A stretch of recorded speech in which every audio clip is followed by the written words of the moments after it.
Right, we are live. Hey guys, how's it going? Welcome back to the Kiwi Lads channel. We are here for the final game of the Pacific Nations Cup 2023 competition, and it is a big one. Fiji taking on Japan, and this game will determine the winner of the Pacific Nations Cup. Now, Fiji, they sit in the box seat at the moment, the way that the table is. Japan still have a fighting chance though, and that is if they win this game with the bonus point, which would require them getting 3 or more tries than the Flying Fijians, as well as beating Fiji by 14 or more points. So there is quite the task ahead of Japan, but it is not completely impossible. It's just going to be very tough to do off the form that we've seen from Fiji so far. But looking through at the way that the table, this is how it was sitting at the start of the round of the Pacific Nations Cup. Samoa since then have played have played Tonga and managed to get themselves that victory. So they currently sit in second. And now Japan trying to get that spot back. Fiji, if they win this, they'll go 3 from 3. A very successful Pacific Nations Cup feature. But thank you all very much for being here. It is currently 10 p.m. here at night here in New Zealand. It's a little bit of an earlier game than some of the others that we are going to be covering. We have got there from Kei Leowiri. How are you watching the game? Can you not share the link, please? So I'm watching it on Sky Sport now in New Zealand, on about Sky Sport 3, I believe it is, for us here in New Zealand. So that coverage is picking up from about 10:05 p.m. New Zealand time. Game is taking place in Japan. There are a few other places to be able to watch it, one of which being Stan Sport. Another, I believe, that does have it as Flow Sports, if I'm not wrong there. So a couple options around, but looking through at this Japanese starting lineup, Kita Inagake in the front row alongside Atsushi Sakate, and Valu gets himself the start. At number 3, James Moore, and also Amato Fakatava in the midfield, or the lock-in duo, He is an absolutely phenomenal talent, Fakatava. We've seen that in the first game that he played up against the Samoans, where he was able to score himself the try, also get a couple line breaks along the way. Very good player to have on a side. Jack Cornelsen starting at number 6 with Peter Labaskakne coming back into the starting lineup for Japan. And number 7, and Kazuki Himeno, the big man at number 8, did play for the Highlanders in Super Rugby Pacific, which is where a few Kiwis will know him from. Naito Saito at number 9, with it is going to be Matsuda at number 10, Osada and Dylan Riley. Combination they've tried quite a bit in the midfield will remain for this match. Naikabula out on one wing, Masariwa out on the other, and then it is Kotaro Matsushima to close out that back 3 for Japan. So very strong side. Couple changes, of course, with Michael Leach still out with the suspension, and also making that change at number 10, a big one, going from Siensen to now Matsuda. Looking through at this Flying Fijian side, and they too have made a lot of changes. It is going to be Oroni Maui at number 1. Sam Matavisi goes back into the starting lineup at number 2. And Luke Tangi to start at number 3. Albert Tuisui. Now that man actually did play 8 in a recent fixture of the Pacific Nations Cup, making the big switch here now to number 4. And he can actually play both. He's a very versatile forward for the Fijians. A lot of size to him. And of course they wanted to have Medidera Yalangi slotting in at 8. So that is why Tuisui did end up going to number 4. And then at number 5, Timo Maina-Vanua to close out that lock and duo in the loose forward trio. Tangi Valu at number 6, Kamita at number 7, and Medidera Yalangi. I mentioned that he was going to be in that starting lineup. He actually played 6 in the last game with a different man at number 8. But this game, they have decided instead to give Dere Yalangi that spot at number 8. He too can play multiple positions, and a very handy player to have. Kuravuli will be starting at number 9 with Ben Vulavula getting his first start of the Pacific Nations Cup at 10. Vilamoni Botitu at 12. Waisi and Nayatalevu comes back into the starting lineup at outside centre, which is going to be entertaining because Semi Radradra, he's been the talking point of the midfield no matter what game he's been in, whether he's come off the bench or whether it's from him being in the starting lineup. He has been absolutely phenomenal. He is nowhere to be seen in this game. So the captain, Nayatalevu, now has that opportunity of really stepping up, seeing how he can go. Ravatamanda out on the left wing, Jita Wainignolo out on the right, and then Mangwala at number 15 to close out the starting lineup for the Flying Fijians. We have got there in the chat, where can we watch the game? So I am watching on Sky Sport 3 here in New Zealand.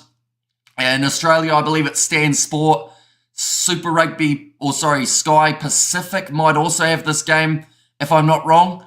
And how long till kickoff, says YouTube user. We have only got 10 minutes until the kickoff, so a couple national anthems, and then we're pretty much straight into the action. Aroa to our Kiwi lads fan now. Love, says Nazi Williams. And also we have got there in the chat, Hamish, can you see pictures? I did see one earlier on that you did post on the Discord, but I didn't get a chance to reply to it. In morning all. Awesome day for rugby so far. No, not on Stan in Australia. Stan Sport have been really weird with the Pacific Nations Cup, I have to say, because they had round 2, didn't they? On Stan, they had I think they did round 2. They didn't do round 1, and now they're not doing round 3. It's as if they didn't realise that the Pacific Nations Cup is not just a name that they gave to these games of international rugby. It's actually a competition. The same can be said about a couple other broadcasters, though. For some reason, no one really picked up the licensing for week number 1. Luckily, Sky Sport in New Zealand did manage to have this game.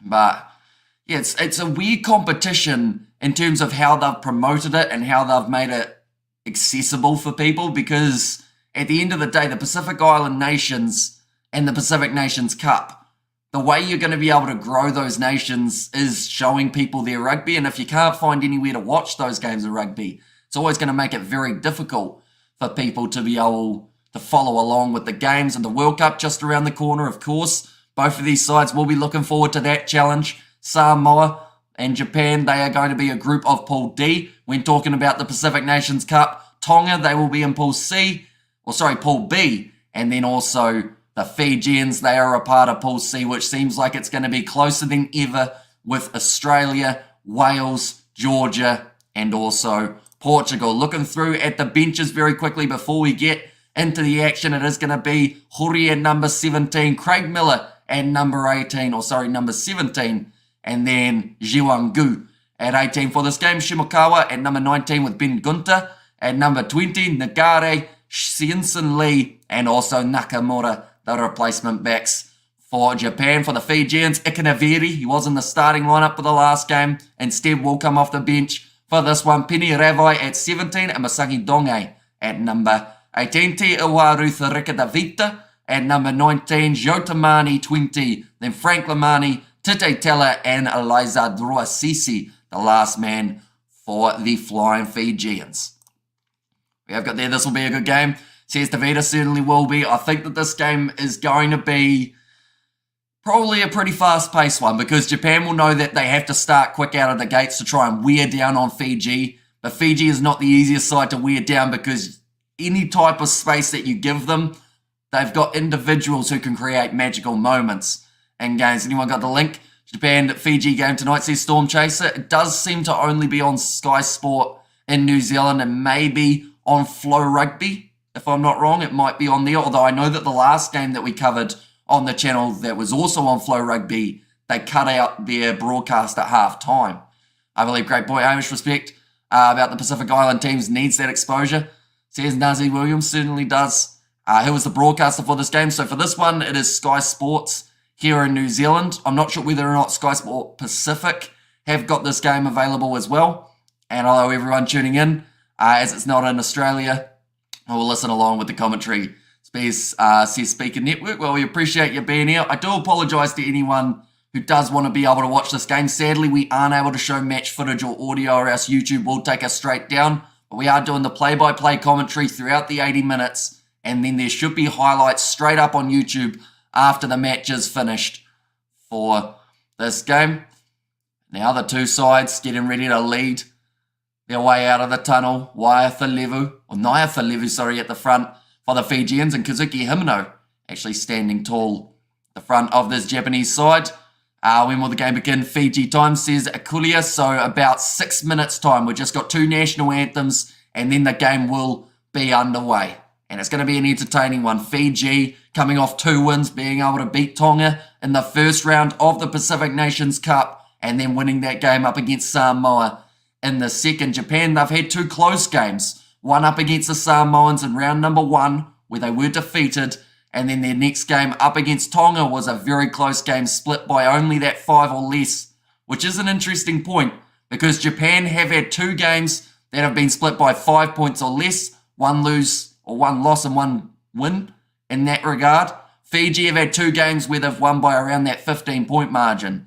So it's either going to be a close game for the Japanese or it's going to be a runaway for the Flying Fijians in this matchup. But they did make quite a few changes. Both sides did. So I believe that is why we are going to see maybe a little bit of a quicker start because everyone wants to try and get their feet, get their bearings early on. Bulavanaka says, "Oh, Paul, and thanks for covering the same-ish. No worries at all." I will say Fiji to win. But Japan is a good team too. And Japan is probably one of those sides that a lot of people would say have underperformed throughout this Pacific Nations Cup. People were expecting them to be top of the table. They did have that close loss to Samoa, which I think was something that they struggled with just that little bit, starting off their competition, not with the best start. But the big thing here for Japan is they actually can still theoretically win the Pacific Nations Cup. They would need to win this game by 3 or more tries than the Fijians, and also they would have to win it by 14 points. So it's not impossible, it's just very, very challenging to do. Why are they having Summer National Series, says Brandon? It's all about getting teams warm-up opportunities before heading into that Rugby World Cup in France. They don't want sides going in cold turkey. They want to have them slightly warmed up, helping with the selection process as well for a few of those sides that are still yet to lock in the Rugby World Cup teams.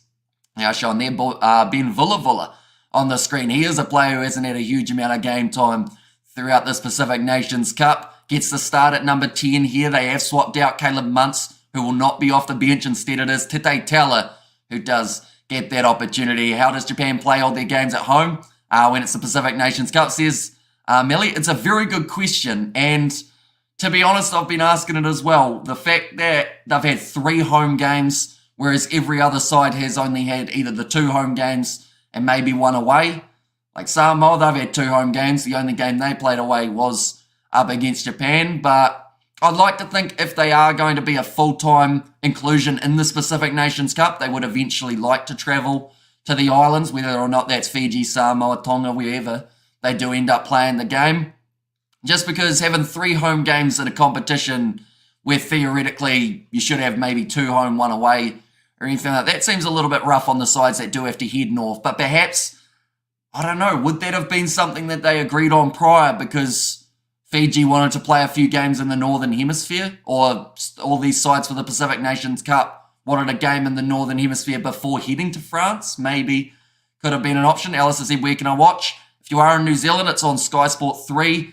Other than New Zealand, though, it seems to be the case of there aren't many options of being able to watch it. Maybe Flow Rugby as the other ones. Surely the great nations of Japan and Fiji deserve the suit, says Distractor Sports. It is actually currently very cold here in New Zealand, and I don't have the fire going, so the suit would have made me probably get frostbite, to be honest, so that is why we are just in the hoodie for this one. Where's the suit today? It was on earlier on. I'm not sure whether or not it is going to be coming back for the game later on tonight between Argentina and South Africa, but yeah, it's certainly a big match feel for these two sides. Fiji versus Japan, the winner could be taking out the Pacific Nations Cup, depending on the points differential. Fiji are in the box seat, though. All they need to do is get themselves 1 point from this game, which would mean losing by 7 or less, or they can walk away with the victory.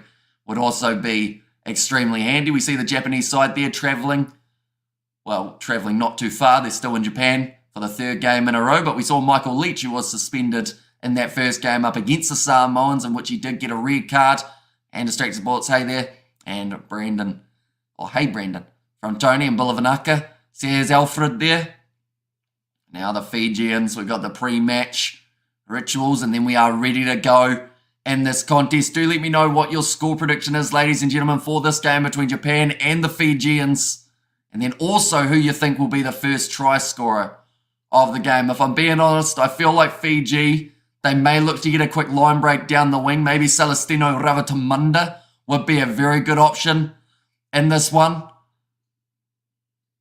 The Fijians looking fired up. As always, will you be covering Scotland, Wales and Ireland games, says Mr. Fantastic AJ. The Irish game does overlap directly with South Africa versus Argentina, which we are going to be covering. Wales versus England We sadly won't be because we are going to be cooking some food during that time in that little break, but we are covering Scotland versus France on the channel. So that will be the next live stream that we have got. And hi, says Amelia K. Welcome in. And for you, Savage Free for Fiji, says Tony.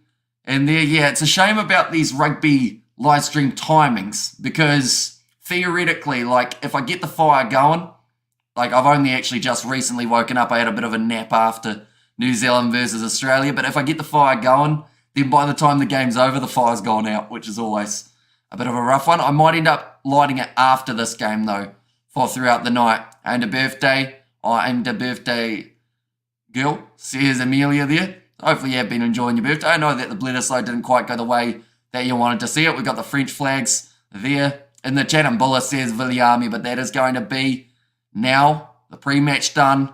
These two sides getting ready to go. The Fijians wearing their away kit with the black and the red trim.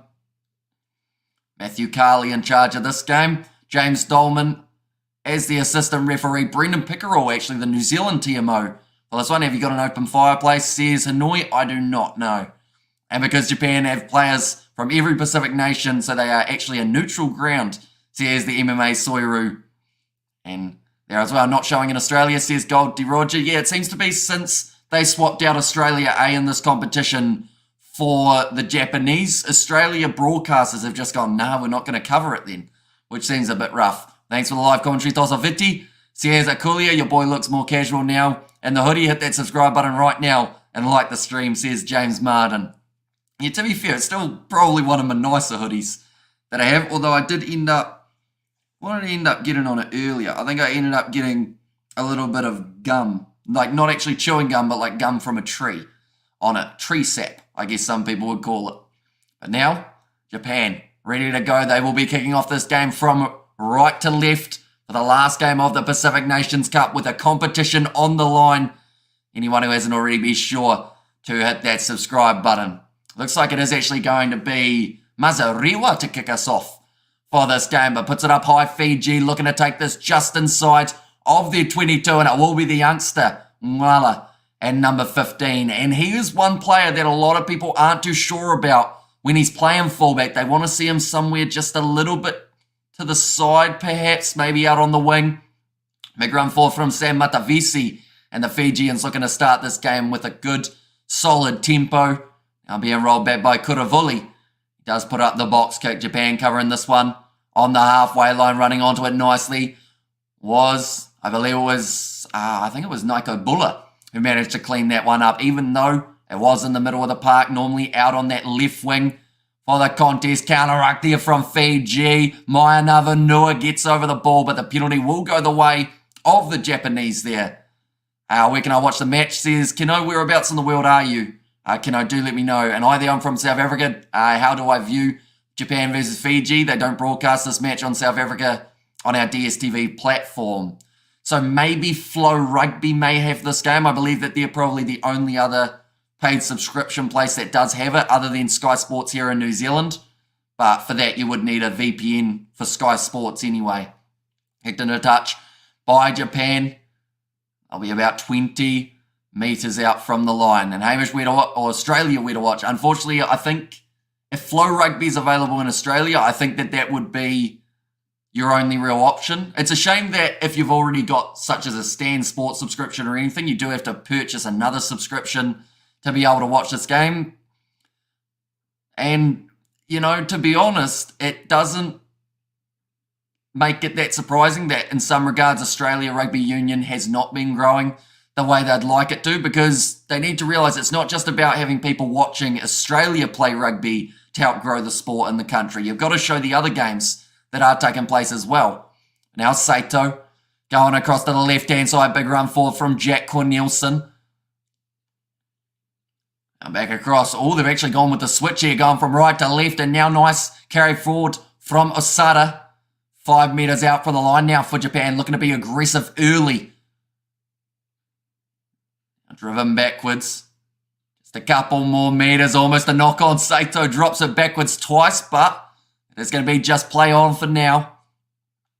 Around the side of the breakdown again. Kazuki Himino just slowly building forward. Fiji close to getting the turnover in the breakdown. Now quick hands, Matsushima has put the ball down.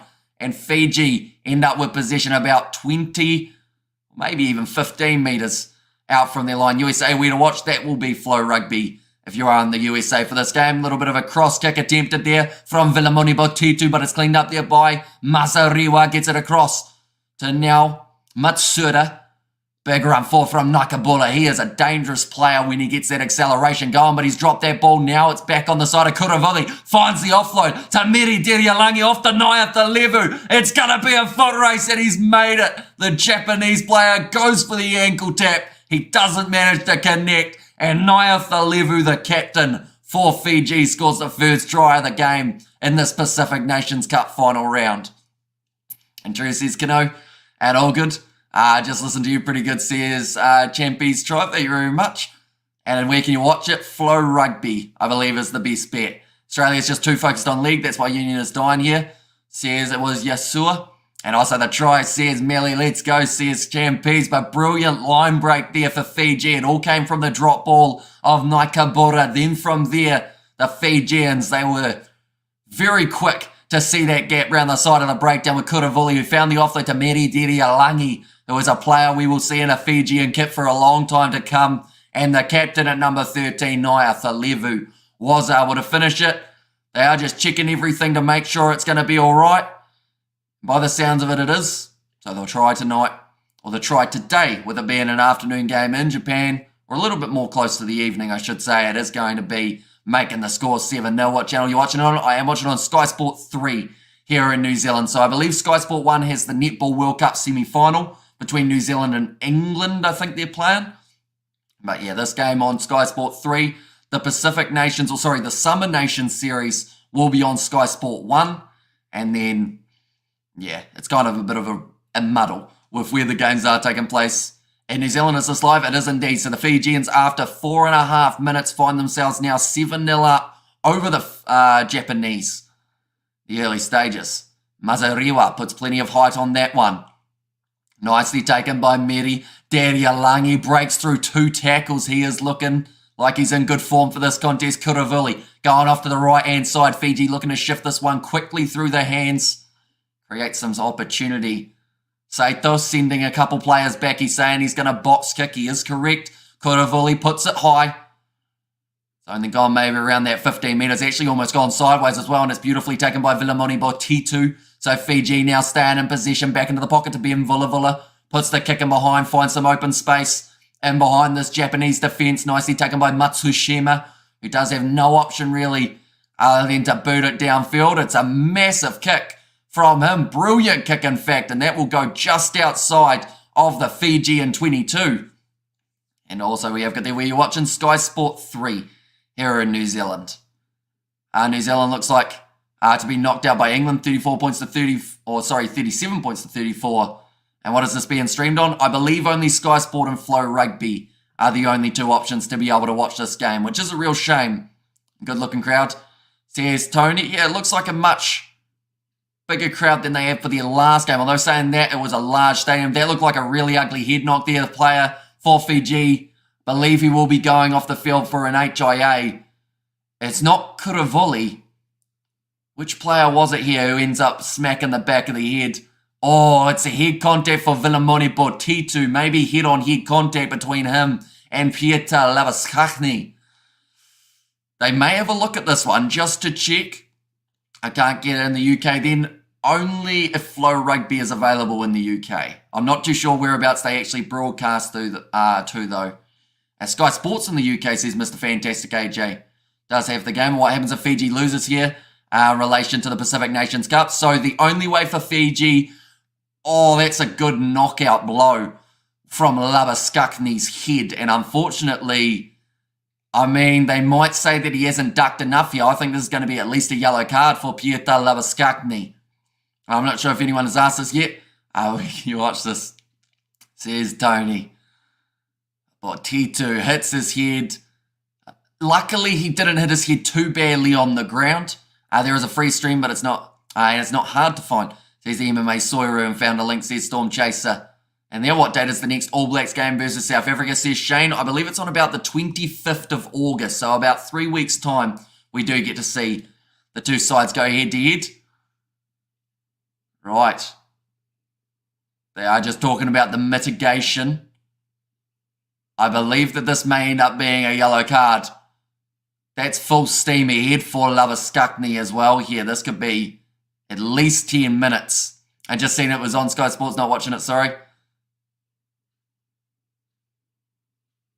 Okay, they've said that with him kind of dropping a little bit, plus the fact that the player was stepping is enough mitigation to go down to only a yellow card rather than a red, which does mean for the next 10 minutes, Labuschagne will not be on the field, and that will give the Fijians just that little bit more of an advantage. They may have to make that substitution, possibly putting Vilamoni Botitu off the field for an HIA. They just want to check this again with the fact that he stepped. They're saying that maybe that is why the contact was still high. Yes, 25th of August at Twickenham. Is it 10 minutes or will he be sent off? At the moment, it's sounding more like a yellow card. We've definitely got foul play, is what Matthew Carling's just said. Oh, there's no mitigation to bring it down to a yellow. This sounds like a rare card for Pieter Labuschagne. And for the second game of the Pacific Nations Cup, the Japanese are going to be playing with less than the 15 players on the field. Hello, says a Denny, welcome in. And Flow Rugby website in Australia doesn't say they're broadcasting the match. Suggest alternative streaming options, says Pan Master. It's crazy the lack of coverage that this Pacific Nations Cup has received internationally, I have to say. Like, there should be 90% of the main broadcasters should be going these games. At the end of the day, some would consider these Rugby World Cup warm-up games. So you, of course, want to show as many of those games as possible so that people are like, okay, this is where I can find the Rugby World Cup. And Heyo says, Sai, who's getting read was Pieter Labuschagne, the man who came in at number 7 for this game, is now going to be off the field for the rest of it. Did you see the Warriors last night? Another win, says Shane. I didn't get to catch their game, unfortunately. Who do you think's going to win this Fiji versus Japan game, says Rugby02? My prediction was in favour of Fiji, and now that they've got their man advantage for the rest of the contest, they have got a very good possibility of being able to do just that. Thrown in by Sam Matavesi, almost stolen by Japan, and it was actually not straight. And now it will be Japan who have got themselves the scrum feed.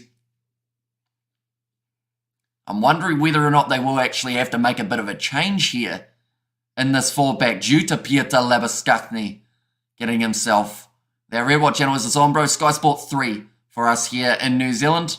And while Fiji will win, this Japan won't have enough to stop a 15-man Fiji, says CK. And also Flow Rugby seems to only cover Samoa's games. This Pacific Nations Cup, weird, says Sai. That's a little bit the same as TVNZ. They are only doing Samoa's games of the Pacific Nations Cup, although they didn't do the first game of Samoa's Pacific Nations Cup. So I don't know if they're only covering home games for Samoa. Yeah, I'm sure that even if a random broadcaster had this, if it was their first broadcast that they had, they would have a lot of people signing up for a subscription for the sake of being able to watch a lot more of the Pacific Nations Cup and Pacific Island Rugby. Do you think Fiji makes it out of their group? Sneaky competitive group with Australia, Wales, Georgia and Portugal. I think Fiji, at the moment, with what we've been able to see in this Pacific Nations Cup, have got a pretty decent chance, although it's one of those ones that the World Cup, all it takes is 1 or 2 bad games and then you can be out of a competition. But if Fiji can keep themselves firing in an effective manner throughout that World Cup, I think that they will end up going all right. It's just that question of whether or not it will be for Australia or for Wales that they go through, or Georgia. That's the thing. Georgia have had some good battles with the Fijians over the last little while. And Wala now having that ball just outside of the 22 for Fiji after the kick through from Japan was unsuccessful. Now Fiji back in possession. Ben Vulavula slings it across there. It's the number 22, Tite Teller, that is due to the HIA. A knock on there from Sam Matavesi. And they will go back now for the penalty to Fiji after a little bit of offside, I believe it was, from Japan. 100% I would sign up, says Champies. And also we have got their IRB. Should really start letting broadcasters show the games if they are interested in growing the game of rugby, says CK. And that's the thing, like even if it was on World Rugby's YouTube channel or World Rugby's website, just having some option for free is always the best way of building up I guess, an audience at the end of the day. Like, that is why companies have free trials, is to try and get people engaged, get people engrossed in their product, so that then when the payment comes around, they're like, yeah, okay, fair enough. I enjoyed it for the first bit, so I will end up signing up. But not showing it anywhere other than major broadcasters that are limited geographically just means that less people are going to be signing up for those future subscriptions. Nice run forward from Celestino Ravatamanda. Now off to the right-hand side, Ben Vulavula scooped in behind. Off to Nayafalevu, the try scorer for the Fijians. And only about the 5th minute of the game, Sam Matavesi now going for the kick in behind. A very strategic one from him. And it does roll to 5 metres out from the line. Tell you what, that's the kind of kick you'd see from a number 12 rather than a number 2. Shows World Rugby biasness, says K. Millie. And also we have got their do, can't you just show us the match? Sadly not. If I was to show any match footage or audio, we'd get taken straight off YouTube. That one has been punched up in the air by Fiji. Just a partial knock on after Japan tried to take it quickly from only a couple metres out from their own line at line-out time. Now back into the pocket. Matsuda gets a decent boot on that, and it does go into touch. Fiji now with the line out about 40 metres out from the line. As a South African, I can bet on the game but not watch it, says Charles. Yeah, they seem to be fine, all the betting agencies, with allowing bets to be put on these games, but no one seems to have the actual coverage for it. And cheers, don't hesitate to send it over if you find one, says Ben VGB. Now Kuravoli passes across here to the big number 14, Jito Wainanyolo. Kuravoli, short ball on the left-hand side. Meridiri Alangi hitting the ball up. He is a dangerous player for the Fijian draw. Nicely kicked him behind. Now Ngwala chasing it. Just hits the corner flag and rolls into touch. But Fiji are looking threatening throughout the first 15 minutes of this game. Do you want the scrum or the 22 dropout is the question Matthew Carley has just asked Japan. I believe that they will end up probably going with that scrum. Might be the better option. And we have got there, yeah. I've got Scotland winning 2, but it will be close. There's one sock cutter. That's a tongue twister, isn't it? I usually watch the games on VitBox, but it only plays for a few games. And also we have got there, are you watching this on New Zealand Plus? I'm watching it on Sky Sport 3 in New Zealand. Sadly, the only games on TVNZ Plus are the ones involving Samoa. And due to them not having the Samoans in this game, they did actually show Samoa Tonga a little bit earlier on in the day. But yeah, this one's on Sky. Massive knock on there from Matsushima. So Fiji now will have themselves another scrum. And Fiji finished them early points, says Champies. And the players, I think, that played well was Richie Mo'unga, Lester Fainarnuku, Aaron Smith and Sam Whitelock, says Ryan Sims. And they're an RIP, says a left field. Yeah, it's a shame that there aren't more free-to-air options. It also seems weird that some broadcasters are picking one game that they want to show and they're not showing the rest. Samoa versus Ireland is going to be fire, says one sock cutter. And also Samoa get to play the Barbarians, which should be a very entertaining game to be able to watch. Brad Weaver is in hospital, says Rugby 02, so hopefully he's going to be all right. I assume that's from that game up against it was Magpies versus someone. I can't remember who they were playing, but it was a very close game, 23-21 or something along those lines. As Sky paid or free? Unfortunately, it is a paid subscription service. They do have a free trial normally. And why is Scotland favourites over France this upcoming game, says Charles? Mainly because of the wholesale changes we have seen from France. Although saying that, France is still going to be very dangerous in that game. We will be covering it on the channel, so be sure to check that out as well. Morning, Hamish. Well done on another win against Australia. Thanks for the commentary. Are you doing the bot game? We certainly are too. And we will be starting that coverage from 5:30 a.m. New Zealand time.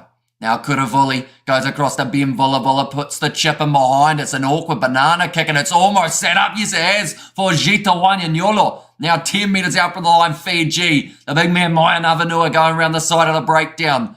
But any time Fiji have been inside of the 22, they have been looking dangerous and looking like they're on the verge of getting themselves some more points on the board. But currently they have only got the one try. And Waisianai at the level, if they can shift this out to the left-hand side, perhaps we see him or maybe Celestino Ravatamanda get that opportunity. Japan had a player over the ball, not quite able to hang on to it, and that is the same for Ben Vulavula at fly half, dropping that ball. Now they'll go back for the original penalty, though, in favour of Fiji, in which they may actually consider taking quickly. in this case. Fiji not doing great. Says Alvarez, yeah, it does hurt them big time that they did have that red card earlier on in the contest. And now just not quite getting this one right for them, unfortunately. And brother, France game is at 2, WTF, says D-Boy Beats. So yeah, that game is going to be taking place late at night for us here in New Zealand, covering it on the channel, and then we are covering South Africa versus Argentina, which is a 7:10 a.m. kickoff. We are starting nice and early, also watching a little bit of the other rugby that is taking place around the world, as there are quite a few games. Wales versus England, another one that will be taking place. Ireland versus Italy, also happening this evening. Sitting in England with my grandchildren, Tommy and Luke, listening to your commentary, says Joss, so appreciate you being here for this one. Now big scrum from the Fijians, but too much sideways movement, says Matthew Carling. So we will go back for the scrum reset. And then again, France may pull a rabbit out of the hat and upset Scotland, says CK. We have got there Nazar has said absolutely ridiculous, the game not being shown here in Australia. Yep. And it's almost, it's concerning a little bit, because the amount of people who would have watched this game on Stan Sport, if they had picked up the broadcasting for it, the amount of people who would have intrigue in this match and wanted to watch this contest, it's actually a decent kickoff time for this matchup. Why this match not broadcasting in South Africa? I believe that is due to DSTV not picking up Pacific Nations licensing. The main reason. A France B team later, says Jojo. And also France not fielding their strongest team versus Scotland. And why people put Scotland the favourites, says Tomo. And there, off the back here, Medi Dedialangi 5 metres out from the line, off the scrum. Fiji once again, territory-wise, sitting right in the box seat. Around the side, I believe it was Albert Tuisui that time. We had a bit of a crack. Are going to be trying to use it in the forwards. And last time they did so, they almost ended up losing it, but they've got themselves another penalty advantage. Just 1 metre out from the line. Fiji trying to close. Yep, that's got to be a try. Who was that? That was a big man at prop, I believe, who did end up slamming his body down. Yep, it's going to be the number 1, Ronnie Maui, who got himself the try. That was going to be very hard for Japan to stop. It almost looked in slow motion, how the ball was 1 metre from the line, and then the number 1, Amoni Maui, I should say, just grabs it, goes, slots over the line. They weren't stopping him with that angle, and now Fiji get themselves their second try of the contest, sitting now with 12 points to 0 up. Who's the 10 for Fiji in this match? They have gone back to Ben Vula, giving Caleb Muntz a rest in this one. And a red Japan, says Jay. Yeah, we did see the red card for Pieter Labuskakni. Is it 15 versus 15, or is it a card? So the number 7 for Japan red carded in this game. We have got there, Tommy is laughing because it's pronounced Tommy, not Thombi. The H is silent, says Joss there. And I'm from Japan, but I'm at Fiji, says Tones there. So are you on holiday in Fiji, possibly? Is there any way of watching this game in Fiji, broadcasting-wise, ladies and gentlemen? Does anyone know? Is it Sky Sport Pacific? I would assume close to the post. Yeah, about maybe 10 metres out on the angle. Ben Vula successfully converts, and now it makes a score 14 points to 0 in favour of the Flying Fijians. But I will mention, anyone who is new to the channel, be sure to leave a like and subscribe. It is hugely appreciated you all being here for this game between these two sides. Fiji have started this one absolutely brilliantly at the moment. I'd like to see Japan and Georgia do well in the World Cup. WTF is Super Rugby in Melbourne next year. Fiji need to host it. Says Xavier, yeah, I don't understand what their goal is with Melbourne in terms of that Super round. It seems to be that they just want to have a bad revenue week anytime that they play it there. Mazariwa kicks it off high, down to 15 metres out. And now Albert Tuisui hits it up to the 22. Kuravuli. They can still look to put this ball out on the full, due to them being just inside of their 22. And good afternoon, says Flesh, and welcome in, mate. Hope you are keeping well. Hope you're excited for that game later on tonight between England and Wales. It's going to be kicked out on the full by Kuravuli, but very good clearing kick down towards halfway. And really cool you were able to do this. Cheers, bro. Subbed and like, says Nikki. And yeah, I always talk about one of the reasons that we do this is because, sadly, due to the lack of broadcasting, it means that depending on whereabouts you are in the world, you may have no way of knowing what is happening in this game until the highlights come out. So I always enjoy the interactive side of things, hearing your guys' thoughts on the games, who you think are playing well, but then also the fact that it gives you some sort of action during the game that you wouldn't have otherwise. Maziriwa gets the ball down the right wing side, but Ravatamanda drives him into touch. And a very powerful tackle. Good evening. Did you check out the Discord? I did. I saw your picture with Ruby Tui, which was pretty awesome. Did they end up winning that game out of curiosity, Novma? And Ireland and Italy will be a great game in the autumn-summer series. Says Patrick. Where is it playing on TV? For us in New Zealand, it's on Sky Sport. I believe it's on Sky Sport Pacific too. What is NZR Plus? Says Rabio2. I think that's the New Zealand Rugby Board, is it? Or something along those lines. I don't think it's a broadcaster that I know of. We appreciate it. Thanks for your time. Says Blake, no worries at all. We've still got plenty more live streams later on tonight as well. We're doing Scotland versus France at 2 a.m. New Zealand time. And then alongside that, we have also got South Africa taking on Argentina. That game's kicking off at 7:10 a.m. New Zealand time. That one has gone into touch. Good clearing kick from Ben Villa. We seem to have hit a patch in this game where both sides are starting to look a little bit more at that territory side of things. Japan trying to force Fiji deep inside of their own half, as any time Fiji have been inside of the Japanese 50 metres, they've almost been able to score. And today's game was fire, says Gonzalo. And also we have got their games on Sky in the UK, says Tomo TT. I actually might have to miss it since out in Spain, says Fleshin. Nicely taken by Celestino Ravatamanda. Now back across to the right-hand side. What is NZR Plus? The Kiwi lads, please answer. I did just before. I said I didn't know. Best way to do it, just Google it. That's what everyone does nowadays. Where can we watch it live in Australia? Sadly, there aren't really many options for Australia, it would seem, for this game, which is, I think, is ridiculous that there's nowhere to watch it for Aussie viewers. Definitely because of how many Fijians are living in Australia, how many Japanese people are living in Australia as well. Where can we watch it from the US? I thought it was on Flow Rugby, but by the sounds of it, they haven't actually got that as an option, sadly. But Japan now on the halfway line. Big line break from Matsushima. Knocks the ball on in the process, though. And every time Japan just have half that slither of hope, it seems to be that the handling is what is letting them down. It's actually what happened in that first game up against the Samoans. We saw about 28 handling errors between the two sides. Our Autumn Nation Series are great rugby international games for all the rugby teams, says Patrick Brady. And I, pal, you called stunts for the second and the third session in the Ashes after you said you would cover it, says Passport Bro. Although in that final day, I did say during that first session that if it was going to be a large rain delay, we were possibly going to look at hanging it up, seeing as we had work 2 hours after the final ball on that day. But yeah, that rain session was about maybe 2 or 3 hours, which took us through to about 4 a.m. New Zealand time, and it was just getting a little bit too late for that one, unfortunately. Have you watched the Samoa versus Tonga game yet, bro? Not yet. I do know the score, but I don't know how it got to that score. I know that it was a close first half between the two sides. Also, late try from Melani Matavao. Brilliant sevens player. He'll be looking forward to the Olympics next year when he does get that opportunity. Cardiff will be fun if the roof's open been hammering down all day. Or do you think Portugal has a probability of winning versus Wales? That's the thing. Portugal are one of those sides that, even though that group is so close, Portugal seem to not get that much of a mention. And I think that they should, because they have made leaps and bounds in the last few years in terms of their progression of their rugby. It looks like actually it's going to be Amato Fakatava making his way off the field now for Japan. That is the last thing they needed. He has been one of the standout players for them throughout this Pacific Nations Cup. But with that injury, I hope that it's not going to be anything too serious and we do get to see that man throughout the World Cup, because very handy player.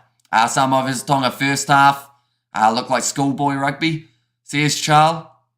And also Portugal don't count them out, says Lake Show. And Wales versus Portugal, Wales all day, or any day of the week, says Tomo TT. And Wales have shown they're capable of losing to anyone recently, says Mr. Fantastic AJ. But the sub has been made. Amato Fakatava makes his way off the field, and Shimokawa makes his way now onto it. So at the moment, that is going to be another sub that they can't make late in this game. And while playing with 14, this is certainly going to put a lot of pressure on the remaining players and those men who are going to be staying out there for the full 80 minutes. I think Ireland group in the Rugby World Cup might be easy for them to get out of the group stages, says Patrick. It all depends in that group, I believe, in terms of what Scotland are able to do. Because if Scotland are playing well, then they have the ability of causing an upset up against either South Africa, up against maybe Ireland.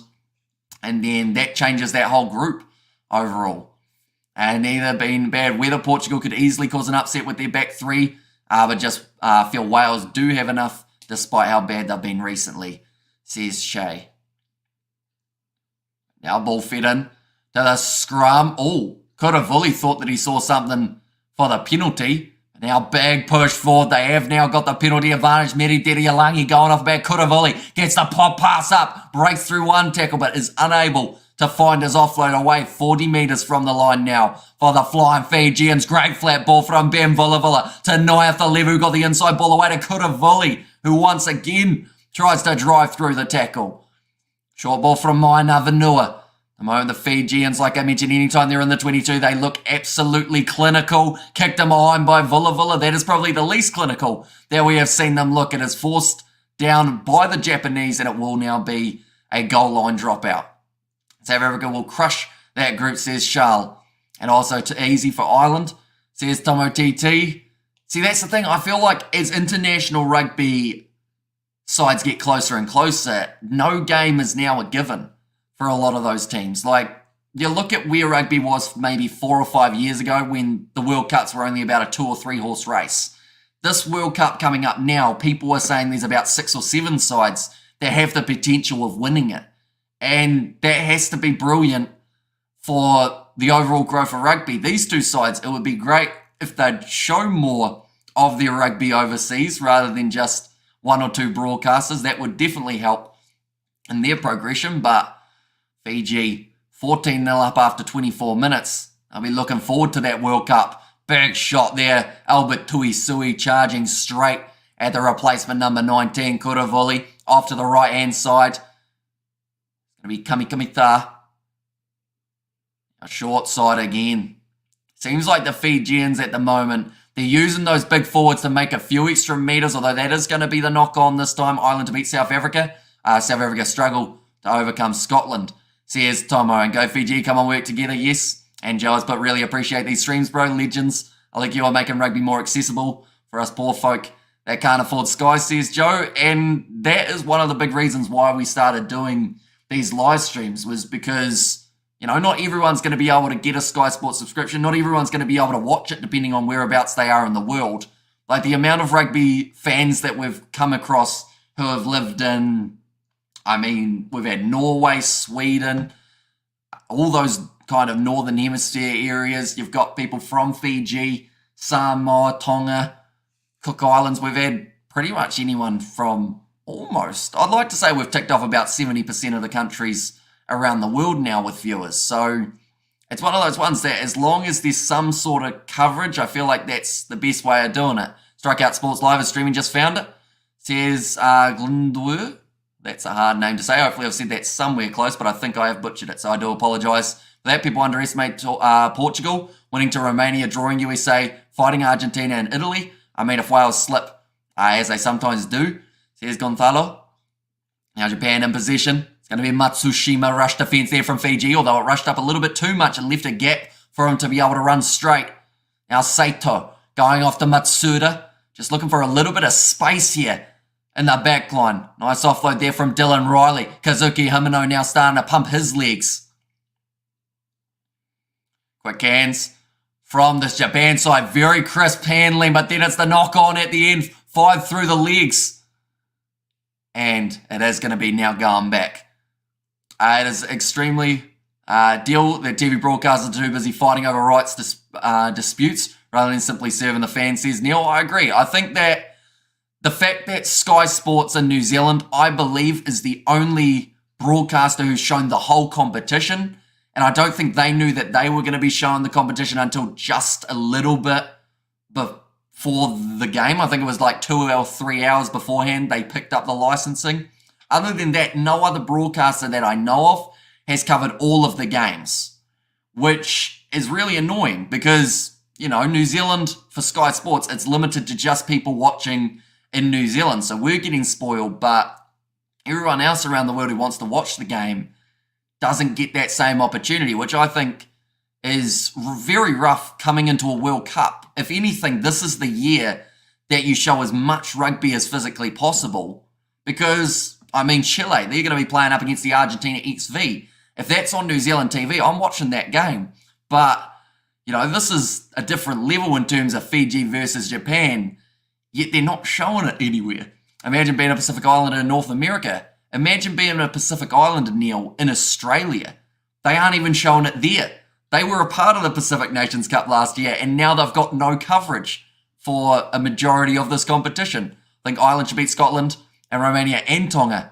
And there's a top 10 side, says Neil. Exactly right. So if they aren't going to show top 10 games of rugby, which games are they going to show? They can't just show the Wallabies in Australia. They need more than that.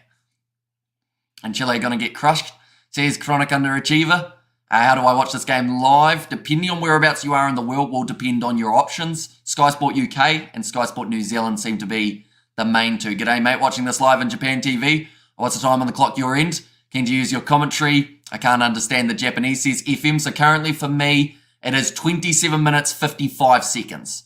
Just ticked over there. And 28 minutes. So hopefully that helps. And this is insane. Rugby is a big sport and World Rugby does nothing about exposing the world to the rest, exposing the game to the rest of the world. When it comes to international rugby, I'll watch every game I can, says Mr. Fantastic AJ. Exactly right. Now, it is going to be off to the right-hand side. Nice wide cut-out pass to Wangwala. Tried to find the offload, and he does actually get it to Jita Wanyanyolo. Inside ball to Naya Falevu. Another pass to Tellers. Just put it down, and it's gone forward. Or else it would have been Kuravoli in for the third try. So surprise Stan and NITV did nothing on this, says Neil. Because I believe, if I'm not wrong, NITV did the very first game between Fiji and Tonga. That was the only license they managed to secure. Then Stan, I think, did round 2 of the competition. And then, other than that, nothing. Like, I thought that it would be common knowledge for them to just do this game, seeing as, you know, it's the Pacific Nations Cup. It's just before a World Cup, like I mentioned. Everyone wants to watch the action. I think this is going to be the best World Cup. Top 10 need to watch out for the lower teams and not get complacent, says Tomo TT. Now, it's going to be the scrum feed. Or not. Free kick goes the way of Japan. Where can you watch this in South Africa? Sadly, it doesn't seem like there's too many options in South Africa to be able to watch this coverage. Although, I will mention that after the game, there should be highlights up on YouTube, which is good news. I believe it will be on the Sky Sports New Zealand YouTube channel. I had to buy VPN and all sorts here in Europe, says K. Leoweri. And that's the thing. It should just be on World Rugby's YouTube channel. You know? That's just what they should have. They have it for the sevens, depending on whereabouts you are in the world. My mindset is, if there's nowhere that you can watch it with a paid subscription in a country, you should be able to watch it free to air on World Rugby's website. Just an idea. Because at that stage, you're keeping the people who can't watch the games due to geographical reasons engaged in the content, engaged in the world of rugby, so that when they can eventually get it, if rugby does grow, which it won't if they aren't showing those games, then they will buy the subscription. I was grateful to see Moana Pacifica and Drua in the Super competition. Those Pacific teams might or make rugby enticing again. And even VPN does not work, says K. Leoweri there as well. But another knock-on from Japan, just a little bit too often throughout the early stages. Where can you watch this in England? I believe it's on Sky Sport UK for the English viewers. And COVID has all broadcasters reeling back on the dollars. And can you please commentate the game? Don't know what's going on. Currently, we've got a stoppage. So that is why we haven't done too much commentary in that regard. We are just waiting for the scrum to go down. We've had 2 scrums in a row, both having knock-ons roughly around them. Now Saito, about to feed the ball in for Japan.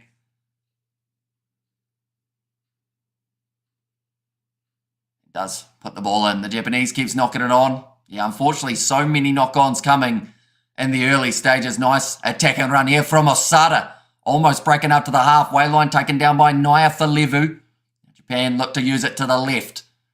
Kazuki Hamano. He's got the captain's armband on For this contest, Saito goes off to Matsuda. Man waiting in the pocket was Matsushima, who now puts the kick in behind, looking for the 50-22, and it is curling towards the touchline. But Ngwala, he butchers that one at the back. Does end up tapping it into touch, and now it's going to be 5 metres out. Japan with a line-out throw in a very good position on the field. A strikeout sport safe or dodgy? Unfortunately, I don't know. So that's why I haven't really been saying it too much, because if you guys end up with viruses because I say, hey, check out this one, then they take your credit card information and then I feel bad. And people will blame me for that. Who are you going for, Kiwi lad? Says Zach. I mean, my prediction for this game was that Fiji were going to take out the victory. At this stage for Japan, if they want to win the Pacific Nations Cup, they actually need to win this game by 14 points and score 3 more tries than the Fijians, which would mean they need 5 tries back to back here to be able to take out the victory. But the rolling maul, claiming that ball there was Jack Cornelison. He's dropped his mouth guard onto the back of one of his players in the rolling maul and just picked it up, put it back in like nothing happened. Hazuki Himeno hanging on to that one at the back. Saito now shifts it off to the right. Matsuda, big contact coming in on him. But Japan, if they want a chance in this game, they do need to get themselves a try very soon. Asakate. Short ball. Himeno.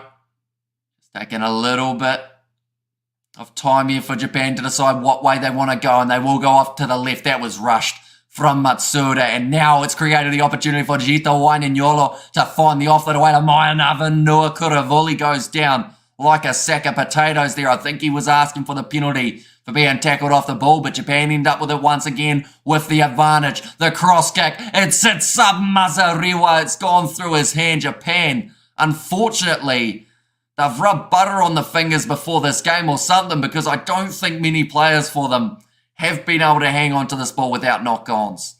Where is this game being played? Japan, it is indeed. And Japan, so they have had 3 home games throughout the Rugby Championship. Throughout the Pacific Nations Cup. Dollars are going to be sent to the islands so that they can, they have resources to stay competitive, says Neil there. And Stan Sports should show it. So annoying, Stan, says Ratu. And to be honest, for Stan Sports, the amount of international games that they haven't shown in the last little while, it actually seems to be the case of, they're losing a lot of customers because they only pick and choose what games they are going to be showing. And that makes it tricky for a rugby fan to fully invest in a broadcaster if they are only going to show the occasional game. And 1 week they'll show it, and then another week they won't. Strikeout not dodgy at all. Watching it right now for free. Says it was Yeshua. And Rugby won't like you coming up with good ideas to spread the game. No, I'll probably get copyright struck. We've had, 3 or 4 from Sanzar and whatnot at this stage, so it's pretty impressive that we've had all those strikes without showing a single second of footage. Now Kuravuli, big scrum feed there from Fiji. They will get themselves the penalty advantage at scrum time once again, and that is somewhere the set piece of Fiji that has been extremely dominant throughout the first 35 minutes of this game. Stan Sport is butthurt because Aussies are not playing great. Says Neil Singh, and Fiji, same stuff every time, should be up 30-0, says Champies. A solid chance that Fiji can roll Aussies and Wales in this World Cup if they can sustain this level. Yeah, for Fiji, it will be about making sure that they don't underestimate those oppositions and also don't play too fearlessly in that World Cup. We've seen it in the past that in games that sometimes matter for Fiji, they have had the results not quite go their way. But at the moment, this Fijian group, with the amount of talent that's coming through that Fijian Drua side, I think that they've got a really good chance of making it out of the group for the Rugby World Cup. I'll never understand Sanzar's logic either, says Sai. Yeah, it's very tricky to work out, to be honest. And, I've been covering rugby on the channel for about 3 and a bit years now, or somewhere around there, and I still don't know what they're doing, to be honest. Are we going to watch this game? And Aussie, sadly, they don't seem to have many options. Someone mentioned earlier on about, I can't remember what name it was, strike out is something that they've said. I'm not going to say that I personally recommend it just because I don't know what the broadcaster is. I haven't heard of them before. But if you're willing to risk getting that virus, or if they end up not having viruses on there, then I guess be sure to check it out. Just be careful is all I'll say. Just don't click on links and whatnot. The Japanese crowd looks stacked, says Charles. Yeah, quite a few in this match attendance. Big run forward, trying to go for the offloads here, Japan. They're just putting themselves under immense pressure. 5 metres out from the line. Himeno driven backwards into their own area. And that's now going to be the 5 metre scrum for Fiji. It's not shown on Sky UK, FYI. And also we have got there, sounds like Kuravuli has cemented himself a spot in the Rugby World Cup squad in the Flying Fijians team. Yeah, he's been very solid in this game.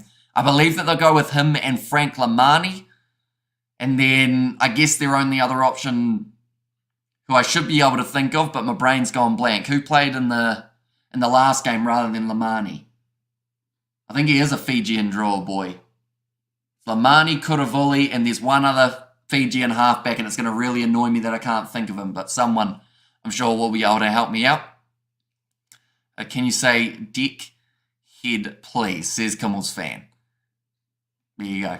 I guess you could have just asked me to describe my deck outside, and then that, with the Kiwi accent, sounds dodgy enough, doesn't it? And whereas Tuisove and Radradra, they are both being rested for this game, although I have to say at the moment, seems like they aren't really doing too badly without those big dogs in their side, which is hugely beneficial for Fiji. Moving forward, Penny Matawalu, he's the other one, sorry for forgetting that name. But yeah, they've got 3 very good options at halfback, and I believe they may look to maybe take all 3. I know it's about a 33-man squad, so you can afford 3, and I think that those 3 will be the men that they do end up going with. Now, a 5 metre scrum here for Fiji.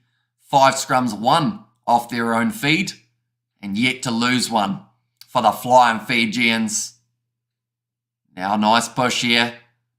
Starting to go a little bit sideways. Another advantage. Nice step from Kuravuli. He goes in for the try.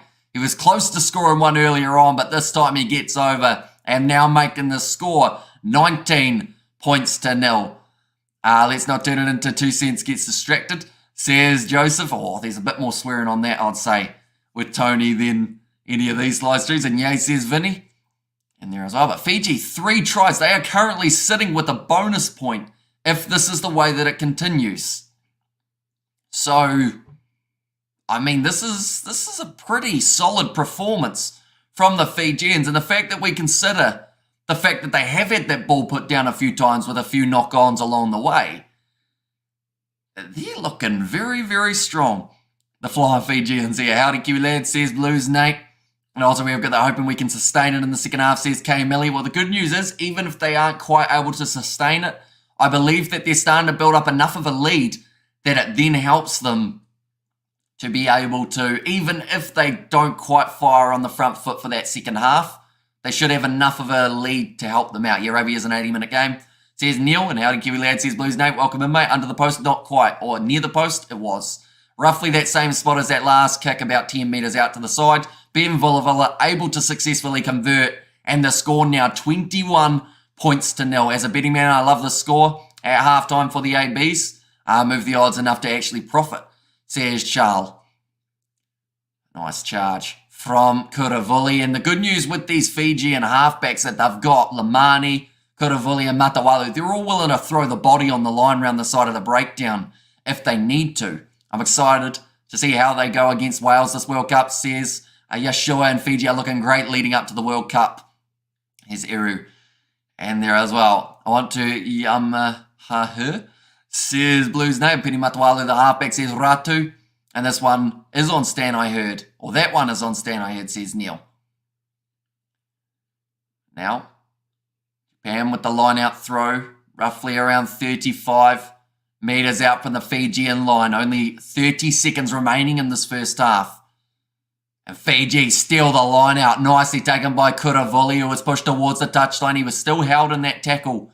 Probably lucky not to end up giving away the penalty in that case. Now going back across again for the big man at number 1, Ironi Maui, already scoring himself 1 try throughout this game. And it does look like Fiji are accepting the fact that there is the halftime siren. They'll put it back into the pocket. Vulavilla will kick it into touch. And that at halftime, ladies and gentlemen, now sits 21 points to 0 in favour of the Fijians. This has been an absolutely brilliant half of rugby for them. They are up against a 14-man Japanese side, but they even scored before they were down to 14. And I believe they will continue in the second half. Fiji fans are as passionate as Kiwi fans. When it comes to rugby, we share that culture, says Neil Singh. And Bulavanaka says the Blues, Nate, there, and also the Fijian flags from DK. Thanks, bro, says WST. And far out halftime again, well, says Vinny. Yeah, it's absolutely flying by at the moment around the world.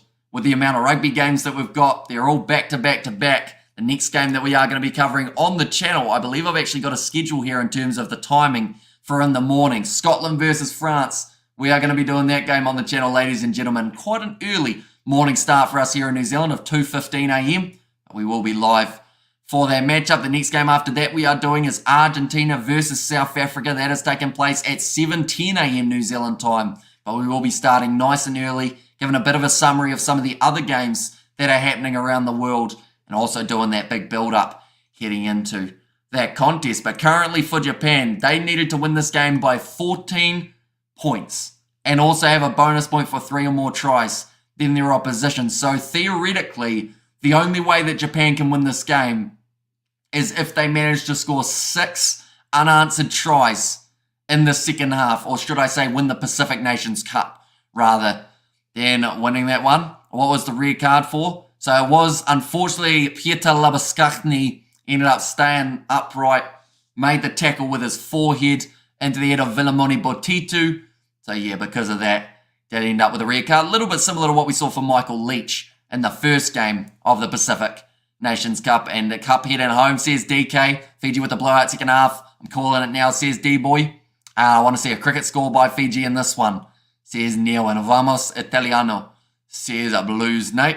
And Pacific Nations Cup trophy heading to Fiji. And also, we have got there, hopefully they kick off upper level on the next second half, says Sunia. And I believe with Fiji, we've seen a lot of attacking. We haven't seen too much defending though, so they should still be a little bit fresh coming off in the second half. A $500 bet, no time waster, says James Talangi in there. So I assume you backed Fiji to win in that case, James.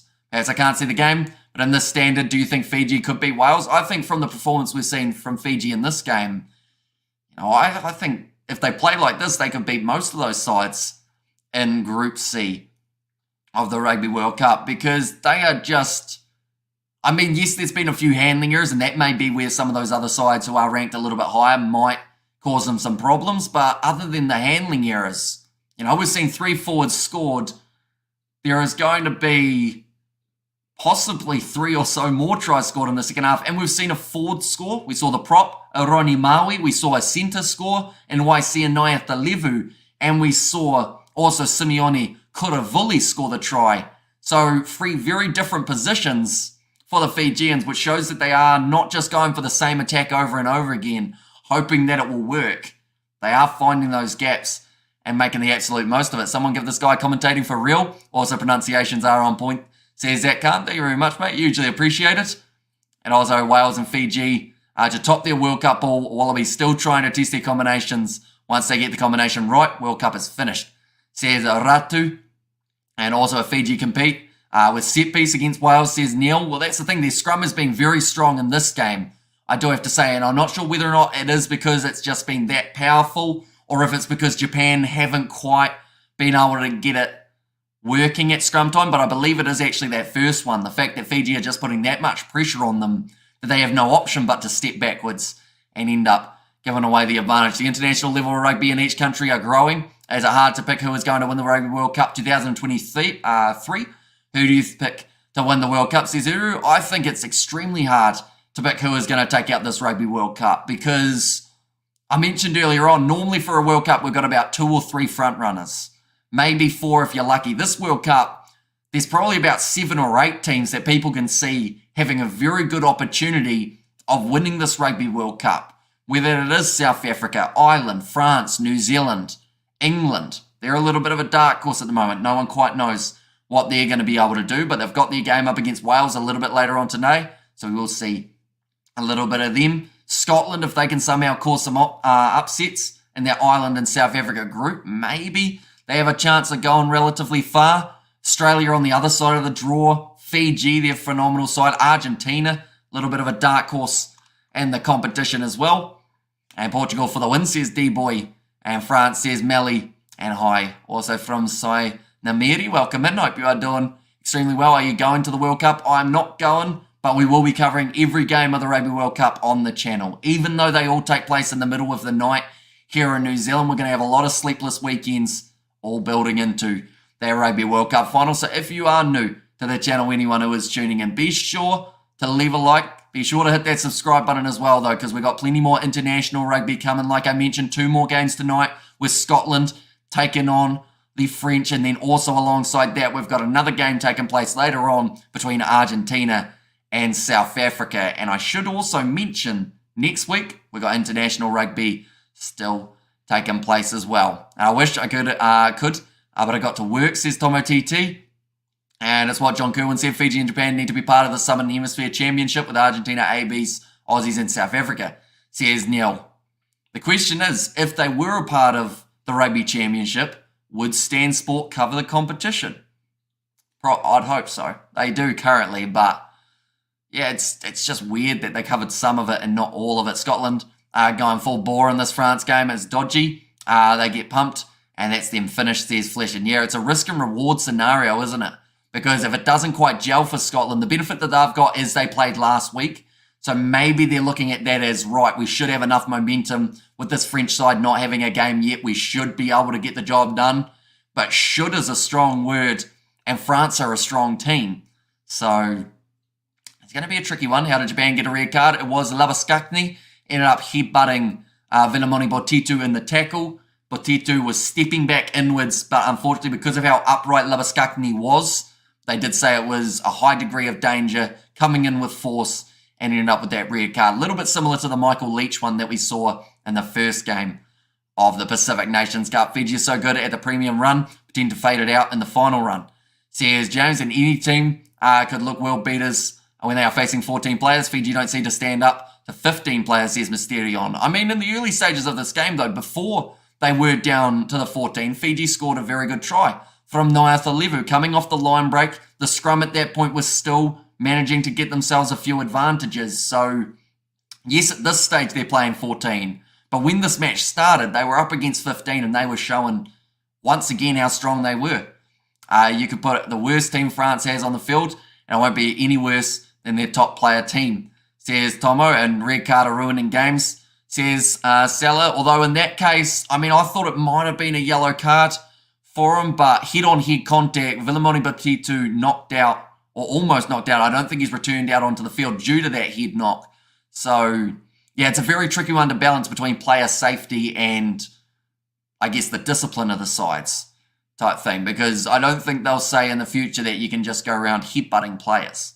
If they do, Marcos Kremer, he will love international rugby once again.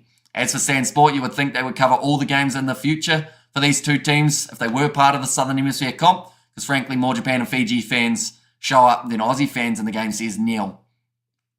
Yeah, they don't seem to see it that way, do they? The fact that they should be covering these games now for the sake of when they do join, building up that audience that's already now there because you have been showing their games. And come on, Japan, don't rely on your yen. Can't buy trophies and happiness, says DK. I wish I didn't miss that Bledisloe match. Looks like it was a real tight game, says username. Yeah, went right down to the wire. It's a little bit of a shame that it was an afternoon fixture rather than being kind of a 7 p.m. or so for us here in New Zealand, but I believe that was due to the Women's FIFA World Cup. They did have to go that little bit earlier. And that one, too much VR, is slowing down the match, or slowing down too much. New World Rugby, or World Cup rules should make the game faster. Yeah, I see that they've added 5 new rules. I haven't actually read them as of yet. Adopt the red card trial rule and Super Rugby Pacific, says Melly. They actually did, but then it was a few of the people up high on the board in the Northern Hemisphere said no. And they said, no, we're not doing 20-minute red cards. So if there's anyone who you want to blame for that decision, it is the ones who are a little bit further up the chain in World Rugby. You saw the Drewers matches, bro. Tell me those 30,000 fans in Lautoka didn't create the atmosphere, says Neil Singh. And yeah, it's crazy that they wouldn't consider like trying to show as many of the games as possible, because we've just heard about it though that the Super Round of Super Rugby Pacific is going to be in Melbourne again. And Melbourne had like 2 people watching last year when there was the Super Round. So they're hurting themselves in a way with what they're doing. Hello, Hamish, bro. All Black, what a game. Playing today completely turned on in the second half period of the game. All Blacks are simply amazing rugby players. And now these days, says Vishal. And got any injury update on Braden Inor and Brodie Retallick? Not at this stage. Hopefully in the next day or so, I will get to see a little bit more info. I'd assume that they're both going to have their x-rays and everything along those lines to see what exactly it is that they've heard. I'm a little bit sad about Brodie Retallick, mainly because he didn't look flash in the last game in terms of injury-wise, and they decided to risk him for this contest, and it may have just cost them in that World Cup spot. Hey, bro, I want to watch the game. How do I get it? Says Josepha. If you are in Fiji, I believe Sky Sport Pacific have got the game. If you're in New Zealand, it's on Sky Sport for NZ, and then Northern Hemisphere Sky Sport UK. I think it's only Sky Sport who have got these options. I'm off to bed. Fiji is freezing at the moment. Thank you so much, Hamish, for the commentary. All the best for Japan and Fiji, says Vinny. If red card 20 minutes are a thing, there will be a lot of more punch-ups, says Charles. Although during the red card trial, we didn't really see too many punches thrown. In fact, I don't think we saw any thrown throughout that time. It's more of the case of, I think, depending on the challenge, depends on how serious of a time you should be off the field, if that makes sense. What about the an Australian night? Can we watch the game? Unfortunately, due to Stan Sport not picking up the licensing, it means that this game doesn't seem to be available in Australia, sadly, which is a massive shame. I mean, like someone said earlier on, top 10, both of these sides are in it, yet they don't want to show their rugby around the world. I reckon they should have a bull around, 3 games in Suva, 3 in Lautoka, much more atmosphere than Melbourne. I agree. I feel like games taking place in Fiji for a Super Round would have been a brilliant approach that they could have taken. Anywhere in Australia that they have the Super Round, it just doesn't seem to quite hit the same. Maybe if they were going to do it again in Australia, they could have looked at Queensland or, you know, somewhere else, Suncorp Stadium. But having it in Melbourne for the 3rd time in a row after both the first 2 times failed, it's that whole case of, like, you know, if it doesn't work, you shouldn't do it. And then if it doesn't work twice, you definitely shouldn't do it again. And then they were like, yeah, we'll do it again. Might as well. We have got, 100%, man. A lot of people in Australia want to watch this game, says Sonia. The good news is the highlights will be up on YouTube after the match, but I know that that's not quite the same as being able to watch the full fixture. But yeah, they will be up on the, I believe, the Sky Sport New Zealand website. Fiji or New Zealand, says Melly, for the location of Super Rugby's Super Round, and you should be a professional commentator, brother, says John Smith. Thank you very much, mate. Usually appreciated. And Super Culture Rounds worked in Fiji, though, says Neil Singh there. But Kazuki Himeno leading that Japanese side back out of the tunnel. They are 21-0 down at halftime. They're going to need a lot of things going their way in this second half. The handling in that first half just wasn't up to par. And I believe that they've already made a few changes. Shota Hori now out on the field for Japan. If only Fiji, Tonga and Samoa financial resources like Japan and Tier 1 countries, they'll be super competitive and won't lose their players to other countries, says DK. In both Suva and Lautoka, the fans showed up in big numbers. Yeah, I feel like no matter who plays in Fiji, there are going to be fans in attendance. You can't say the same about Melbourne, because the Super Round, when they have it there, it just seems to be, like, it always looks worse with Amy Park being quite a big stadium and it's only like 5 or 10% full. Just really hurts Super Rugby as a whole, I think. Up to Fiji, says Sethi, and a lot of Japan supporters wearing Japan jerseys, says Novmum there. Craig Miller also out there on the field. I believe Japan have made quite a few here in the second half, trying to see whether or not they can get it to work early in the second half, because they know that for them to have any chance in this game, the first 10 minutes of the second 40 is absolutely crucial. Second half about to get underway. It will be Japan who will be receiving this ball from Fiji, who are going it right to AFL country. That's why, I guess, says Blake, yeah, they've got AFL and also the NRL in there as well. But, you know, there's still a lot of rugby union supporters. Even if the Wallabies aren't playing well, people still want to watch international rugby, such as this game. You know, it's just about trying to find a way of showing it so that people can watch it, so that if the Wallabies ever did get good in the next little while, then more people would be able to watch those games as well. But Ben Vulavula now to kick us off for the second 40 minutes. Fiji with that 21-point lead, like I mentioned. They'll be looking to extend on it. Naikabulla, his first carry of the second half, and actually only saw the ball once in that first half. So nowhere near enough for a player of his caliber. But going off to the left-hand side now. Jack Cornelison. They are just showing the changes. That'll be Matsushima, tackled by Nyatalevu. For Fiji in the second 40 minutes, they will definitely want to make sure that they don't end up with any injuries. There, Langi went for the intercept, just ended up knocking it on in the process, though. You listed your 33 players for the AB's Rugby World Cup. Your predictions, says DK. I actually haven't at this stage, but we are going to be doing a live stream before the game where we do end up trying to guess who the All Blacks will be going with in Fiji. Before the announcement, not the game. And damn, Japan getting a hiding. All island teams play because they love the game. Because in their countries, they don't have the big salaries like other countries. Says Neil, are you covering all matches today? Says username. We've still got 2 more games. Scotland versus France. And then also South Africa versus Argentina. The other game that we will still be covering. Fiji need to hold on to the lead and keep the momentum as well, says Sunia. Japan now. There's going to be Nagari to put the ball in. So Saito also taken off a half-time. Now across to Naikabulla, runs hard at the line, tackled well by Tete Tela off to the right here, skip past Matsushima, gets it out wide to Masearewa, just loses his footing in the process of stepping inwards. Oh, got an advantage now in favour of Japan. I believe that was for some discipline from Meri Derialangi. Now Matsushima, great seller to dummy. Derialangi makes the big tackle on... I believe it was Himeno, but they will go back now for the tackle. Penalty goes the way of Japan, and Fiji flags from DK. And Fiji's first half discipline I thought was very solid, so they cannot afford to let that slip in the second 40 minutes of the game. Late tackle from Meri Derialangi. And now Masearewa will be kicking this one down the field.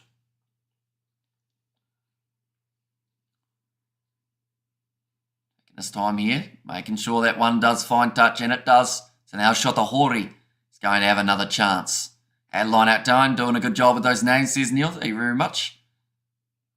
But it's quite late. I believe there was actually Celestino Ravatamunda. They kept on saying Derialangi, but Ravatamunda, the man penalised for that one, who will win in boxing between Nate Diaz, pro MMA player, pro MMA fighter, of course.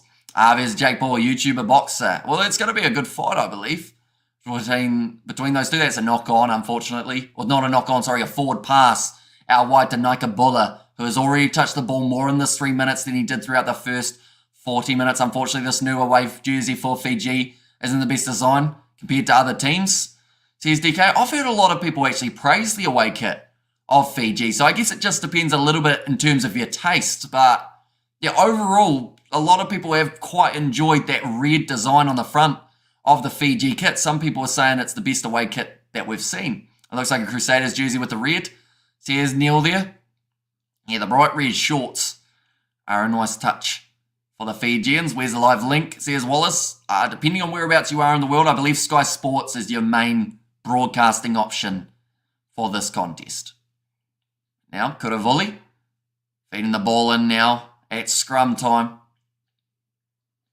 And that's actually a very good scrum from Japan. So it seems like that front row replacement of Shotahori alongside Craig Miller, seems like they've made that little bit more of an impact. There will be a penalty against Nagari, though he has entered through the side of the breakdown. Fiji get themselves another one. How's the Fijian boys playing for Japan performing? Playing against their Fijian teammates, says the Ratu there. It looks like England playing, says Sunia. Now, unfortunately for Japan, I believe that they're right up there in terms of the amount of drop balls that they've had throughout this competition. Knock-ons, forward passes. They just seem to have had way too many throughout all of their games, and I don't know whether that's a chemistry issue or whether it is just something that is to be expected for Japan in the near future while they do look to build forward. Fiji boys into the Japan side are probably waiting for the after-match Carver session. Says Neil, and in Aussie, unfortunately Australia, they don't actually have an option of being able to watch this game, which really sucks. I feel like they should at least have one, such as Stan Sport or I think it was INTV or something along those lines. But I will mention that after the game, I believe Sky Sport New Zealand will have the highlights going up on the YouTube channel for this contest to be able to catch the highlights. We've seen a couple good tries being scored earlier on. Not a fan of those red palm leaves against black background. I should have gone with tribal cultural designs instead. Says DK, but the kick from Ben Vula has missed away to the side. So it does mean the score remains at 21-0. Keep pushing. Fiji starts moving up in the world rankings, says Blues Nate. And they were just showing, I believe before this match, they were talking about the fact that 4 of the teams in this group are all very similar in terms of those world rankings. So it's going to be a tightly contested one, which is absolutely fantastic to see. Japan kicking it downfield off the 22 dropout. Vula gives it off now to Albert Tuisui. He lines up James Moore and says, I want to run over the top of him. Now Maya Navanua, 48 metres out from the line. Kuravuli going to Ben Vula. Short flat pass to, I believe it was the young fullback Nwala. Fiji, they've just been very strong when it comes to the halfback, although in that case, they've just let Japan walk straight over the top of their breakdown. Kuravuli makes the tackle on James Moore. And now Nagari going across to the right here. Japan need to get through their back line without dropping the ball. Short pass there. And a good run forward from Osada. And just like Richie in the ABs, I said a few years ago, you got to climb Everest 6 times to win the World Cup. Nice quick pass from Kazuki Himino. Nakabula manages to take it and now starts to step around. Couple more Flying Fijian players. Great low tackle made though by the big number 4 to Ronnie Maui. I have to say, ever since they've made those changes, it does seem like we're seeing a whole new Japanese side similar to what we saw for the All Blacks versus Australia when they came back in the second half firing. It's a knock on though from Japan this time. Maybe it's not that different. Kick downfield. It's a foot race here, and I believe it's going to just go in the field of play. It was Japan who managed to force it. Jita Wainyanyolo chasing after it hard, but wasn't quite able to get there. Naikambula instead was the man back there. And also we have got, how many minutes left at the moment? 33 minutes remaining in this game, which means that Fiji are 33 minutes away from lifting that Pacific Nations Cup for 2023. It's definitely Munster and Vula at fly half for Fiji and France. Backup could be Frank Lamani. Would you consider Tite Teller, or would you say from this performance that we've seen from him that it's not quite what they would have liked to see? That ball just continued rolling. It's a goal line dropout. I have to say, fair play to Naikabula. He could have easily decided, nah, that ball should be going dead and stop chasing it. It did actually just pull up in the field of play. Now, Fiji again looking to use Albert Tuisui. He's played for a few other sides overseas, including the London Irish. And the Gallagher Premiership. Quick hands from Vula, but tried to tap it on. There wasn't a man back. And it is now another loose ball, but Fiji able to clean it up. Celestino Ravatamunda, one of his first carries that we've seen from him throughout the game. Trying to decide what way to go. After the carry of Tangi Valu, Ben Vula smacked hard in the tackle by Jack Cornelison. Now going to the left-hand side. Up to halfway. Fiji once again trying to build up that structure. Offload from Sam Matavesi, which now opens up. Oh, it's hit Tete Teller in the face, which isn't going to be a knock-on. Japan have bicycle kicked, or at least tried to kick that one straight sideways. And now Fiji, I believe, are going to end up with the line out. That was a very strange scenario. Vula passed the ball straight into Tete Teller's nose, and he ate that one off the forehead, which then went forward. Japan tried a fly kick with Nagari, and it's going to be a Fijian line out now, although it looks like maybe there is an injury here for Japan. Kuravuli now making his way off the field. That is going to be for Frank Lamani, who will make his way out there. But very good performance from Kuravuli in this game. Shows his respect to the crowd and his opposition there afterwards.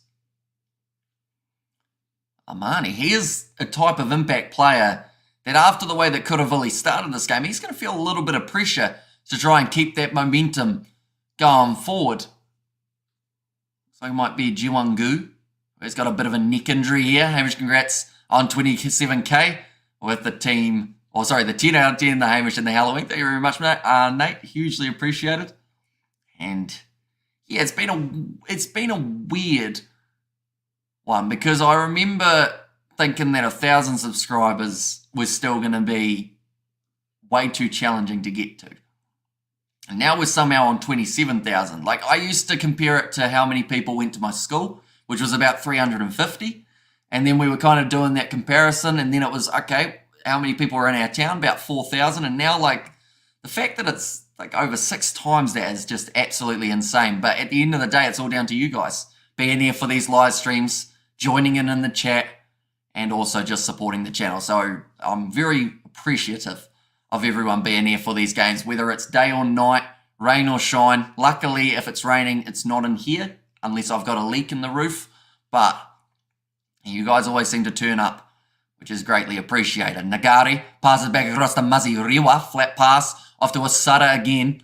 I have to say, he's had a couple decent runs at number 12, but just sadly hasn't really been able to create that line break that the Japanese need. Nagari goes back to Matsushima, thought about the offload and also thought about the kick. Thanks for covering the match. I will take this versus not having anything at all, says Neil Singh. Yeah, we do a lot of games. We're covering every game of the Rugby World Cup. So even if you want someone to chat to while watching the Rugby World Cup game, be sure to tune in. We are always here during the matches. Yeah, a lot of other rugby fans tuning in for them as well. Nice inside ball from Osada, gets it away to Mazeriwa. Great work in the breakdown though from Celestino Ravatamanda. Unfortunately just had a knee down. I see that. Luke Tangi has gone off the field for Masaki Donge. And Albert Tuisui gets the turnover for Fiji and wins the penalty. And the process now inside ball from Frank Lamani. Doesn't quite find the hands that they were after, but they did take the quick tap. Tangi Talivalu looks for the pass. Japan managed to take it back on the halfway line. Second half's been played at a lot faster pace than the first 40 minutes. Shota Hori has to play halfback, gets it across to Kazuki Himeno. I can fill a cinema with everyone in the chat, says Bullabro, which is absolutely incredible. Like, we could fill a rugby stadium with the amount of subscribers that we have, which is just crazy. I watch the game while listening and talking in here. I don't get out much, says Mr. Fantastic AJ.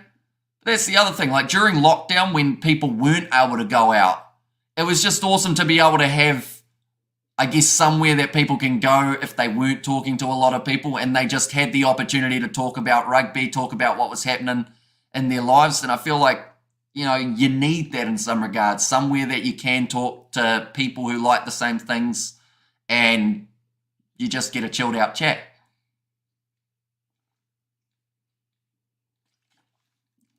Nazaro said, how come Ikanaveri on this early, bro?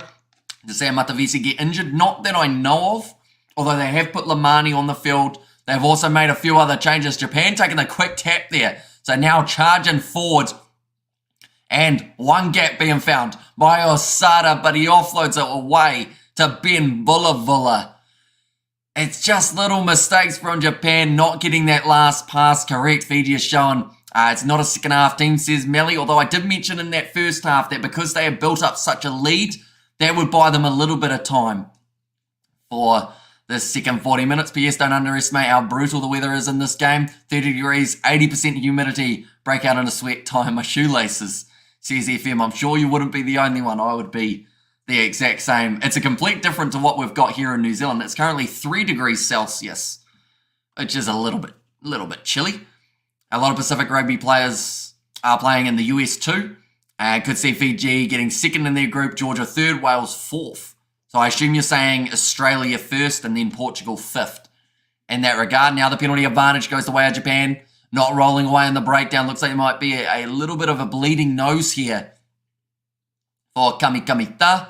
Just trying to wipe it away. The benefit that he's got is the shirt also has red on it.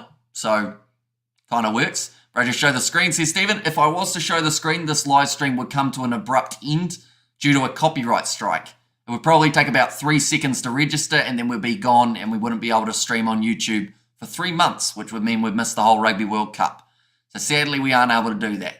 Do apologise. I've said it before and we'll continue to say top commentary and chat from a top bloke, a rugby lifeline for rugby lovers all around the world. Thanks, mate, says Joss there. And yeah, it's been awesome getting to know so many people from around the world and being able to see, I guess, you get so many different takes on certain plays and you get so many different opinions in terms of player selection and everything like that. It's kind of like, I guess, having your own little mini social media thingamabob type thing. And Fiji to win their pool and Samoa second in their pool, a Pacific quarter-final, says Chrisio, and can't see the weather bothering the Fiji boys. Good morning from Cayman. Is the score reflective of Fiji being good or the red card? I would say it's reflective on Fiji being good. Yes, the red card didn't quite help the Japanese, but at that point, Fiji had already scored one try and were looking very close to being able to score their second. We have got, what are you watching it on? I am watching on Sky Sport 3 here in New Zealand. So I believe Sky Sport UK and maybe Sky Sport Pacific are the only other two options. And now it's going to be thrown in. Not quite claimed by Japan. So unfortunately, their line out with Shota Hori not quite working the way they would have liked. And at the set piece, unfortunately for Japan, they have not been flash throughout this 53 minutes. Brilliant kick from, is this a 50-22 for Ben Vulavula? It may just be. It was very close to going in. The referee, he says it's just half a metre outside, and Samoa gave Tonga a good lesson one-sided game. Says DK, yeah, the second half was the big difference maker for the Samoans. Seemed to be in that first half, it was a little bit closer. Tonga not being able to score in that game will concern them just that little bit, I would say.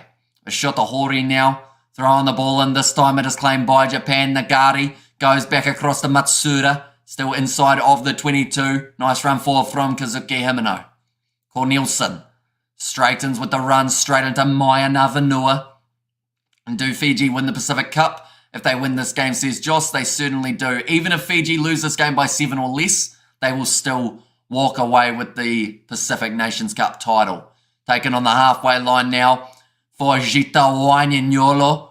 We've seen that man cause plenty of line breaks throughout his career. That one was not quite one of them, although this is now almost a line break for Ben Vulavula as Fiji move up to 40 metres out from the line. Big run forward from Pini Ravai. Alamani passes it into the man on the ground, milks the penalty. So now Fiji have got themselves the penalty advantage. Off to the left, Tavita Ikanaveri. Carry forward for him. He did start the last game coming off the bench for this one, and they will go back for the penalty. Joe Tamani is an X-Factor loose forward. Drew a top forward this season, says DK. And yeah, it was actually quite surprising because I believe he had his debut last week or the week before, and I actually thought he had had some time in a Fijian kit, but then saying that so many of these Fijian draw players, because we've seen how strong they can be for the draw, you kind of expect them to have had caps, like Neri Alangi. I don't think he had any Fijian caps that I know of, unless I've got him confused with someone else, and yes, that'll be impressive, says Melly. And go Fiji, says Joss Pike. And there as well. Sienson Lee now making his way on the field. That is for Matsuda, who has been shut down very well by this Fijian defence. Ikanaveri now. This line out throw, 22 metres out from the Japanese line. It's overthrown, but it sits up for Celestino. Rava Tamanda gets the offload away. Rafa goes to Tamani, 1 metre out from the line now for Fiji. And Frank Lamani trying to fight for that ball, instead leaves it for one of his big forwards. I believe that was Luke Tangi, or it might have been actually Donge who was held up. And now Japan have got themselves the goal line dropout.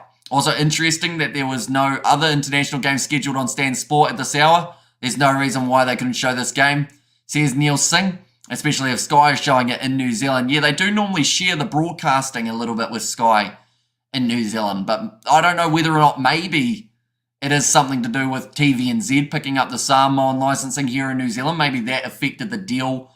Maybe Sky is now partnered with TVNZ rather than Stan or some sort of little thing like that. Unfortunately, Joe Tamani left the drawer. I won't feature for them in 2024. Got a lucrative contract in Europe. Good for him and his folks, says DK. Exactly right. Like these players who go overseas and make a lot of money, it's absolutely fantastic because it's not just them. Frank Lamani receives the pass from Meri Alangi and it's going to be the try for the replacement halfback. So that means both halfbacks for Fiji in this game have been able to score, but Fiji now leading this game 26 points to 0 over Japan here. But yeah, it's not just the players who do get rewarded for those big contracts. They send money to their families, and a lot of these players do put it back into, the region in which they were brought up in, which is absolutely fantastic to see. And we have got there, can you read my? Says Brandon, I think that was about the build-up, if I'm not wrong there. But Meri Deri Alangi, the two Fijian draw players working in tandem near the post, under the post, for that one of Frank Lamani. Meri Deri Alangi, great pass off. And all Lamani had to do was run it at the line, put that ball down, and the try being scored by the Flying Fijians. And, that's a perfect example of the kind of impact we can see from the Fijian drawer. Yeah, Bolivala gets the successful conversion, so that is now 28-0 in favour of Fiji. What is the biggest score margin between these two sides, I wonder? Because this has to be getting up there, I would be thinking.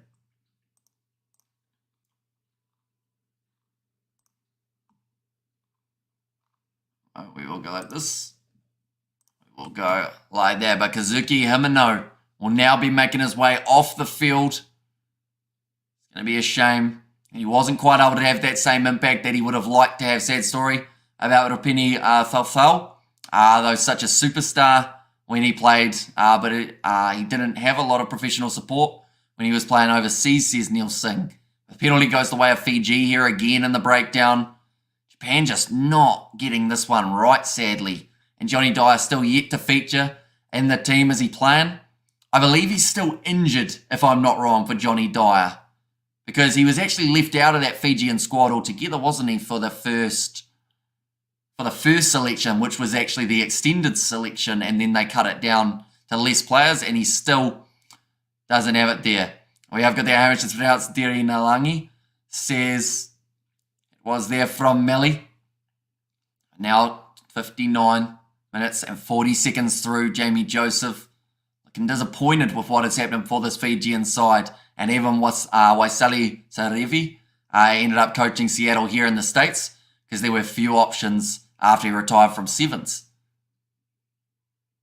Oh, Ben Bolivala, he is now going to be taken off the field. That's interesting. I believe that would be Tite Tela moving to 10 in that case. And then alongside that, we are going to get to see the change, which is going to be, I believe, it will be number 23.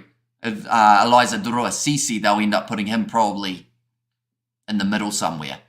But now the rolling mauler, Fiji Akanaveri breaks through. Another try for Fiji. They are on fire at the moment, and it was just a stock standard rolling maul that then led to the opportunity for Akanaveri. He broke off the back, charged towards 15 metres out. Pacific Nations Cup loaded into the Fiji Airways plane already. Just waiting. The final whistle, says DK.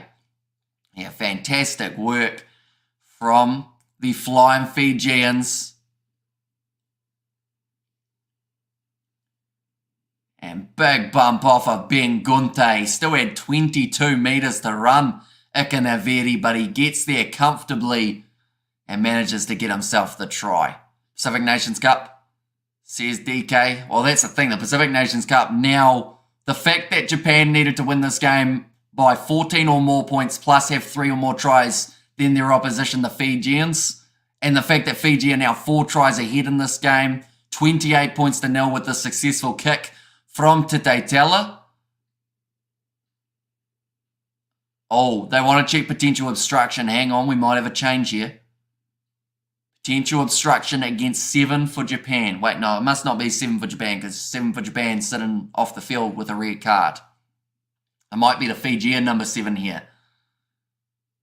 I believe would be Kamikamita, the man with the busted up nose. Matthew Carley waiting to see the shots on screen. What do we got here? Potential obstruction.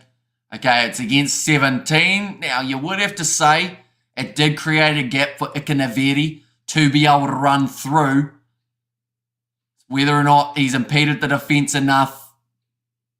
Unfortunately, he's put his arm out, so that will count as a no try for Ikanaviri, which is a shame because it was a fantastic run from the big man. But because of that obstruction of Pini Ravai in front of the ball, puts the arm out to block Naikabula from getting across. It will be the 22 in favour of Japan. Be called as no try. Still 22 minutes remaining in this fixture, though, ladies and gentlemen. Should be an entertaining close to this contest, or in fact, sorry, 18 minutes remaining in this one. Tavita Ikanaviri, his try is going to be disallowed. Still got the smile on his face, it would seem. Now, Nazariwa to kick this one into touch. And I don't think we've seen nearly enough of Nazariwa in this game. The most that we've seen him is actually involving those kicks. But other than that, anytime he's had the ball, he's either dropped it or just has been shut down on the wing. It looks like there is another change being made here. There's going to be Dylan Riley making his way off the field. And that is going to be for Ryuto Nakamura, who now makes his way out there. What has happened to Japan since 2019 going backwards? Says Criseo, I think. It's the thing, they've had a rough series here, but they have still shown at times that they are a dangerous team when they can get it right. It's just, yeah, throughout this Pacific Nations Cup, they have struggled a little bit more than a lot of people were anticipating. But now passing it across to the left-hand side, here comes Matsushima. Great low tackle made by Joe Tamani. It was an absolute tackler machine for the Fijian drawer throughout the Super Rugby Pacific season, and there is a turnover in the breakdown. Great work from Gita Waininyolo. Now Pini Ravai breaks the line. Meri Dirialangi now with another chance. Does get taken down, but he's knocked the ball on in the process of landing, I believe. But the referee for now has set play on 15 metres out from the line. Frank Lamani going across to Davida Ikanaviri. Lamani again. Going to Tite Teller. Nice step from Gita Waininyolo. Cut out pass to Ravatamanda. Got the man on his outside. And it's a run-in try for the number 15 here. Sereli Mngwala. And that is going to be now 33 points to nil for the Fijians. And Fiji 30, Japan nil, says Marty. And I hope Japan gets some points on the board, says Blake Wilson. But yeah, certainly helping the Fijians in terms of pushing themselves up in the world rankings department. Hang on. We've got a double blow of the whistle. They are checking this one as well. We've got another TMO. Potential knock-on from Meri Dirialangi. I did actually say in that breakdown that I thought that he had knocked it on. They will be checking it now, though, for Dirialangi.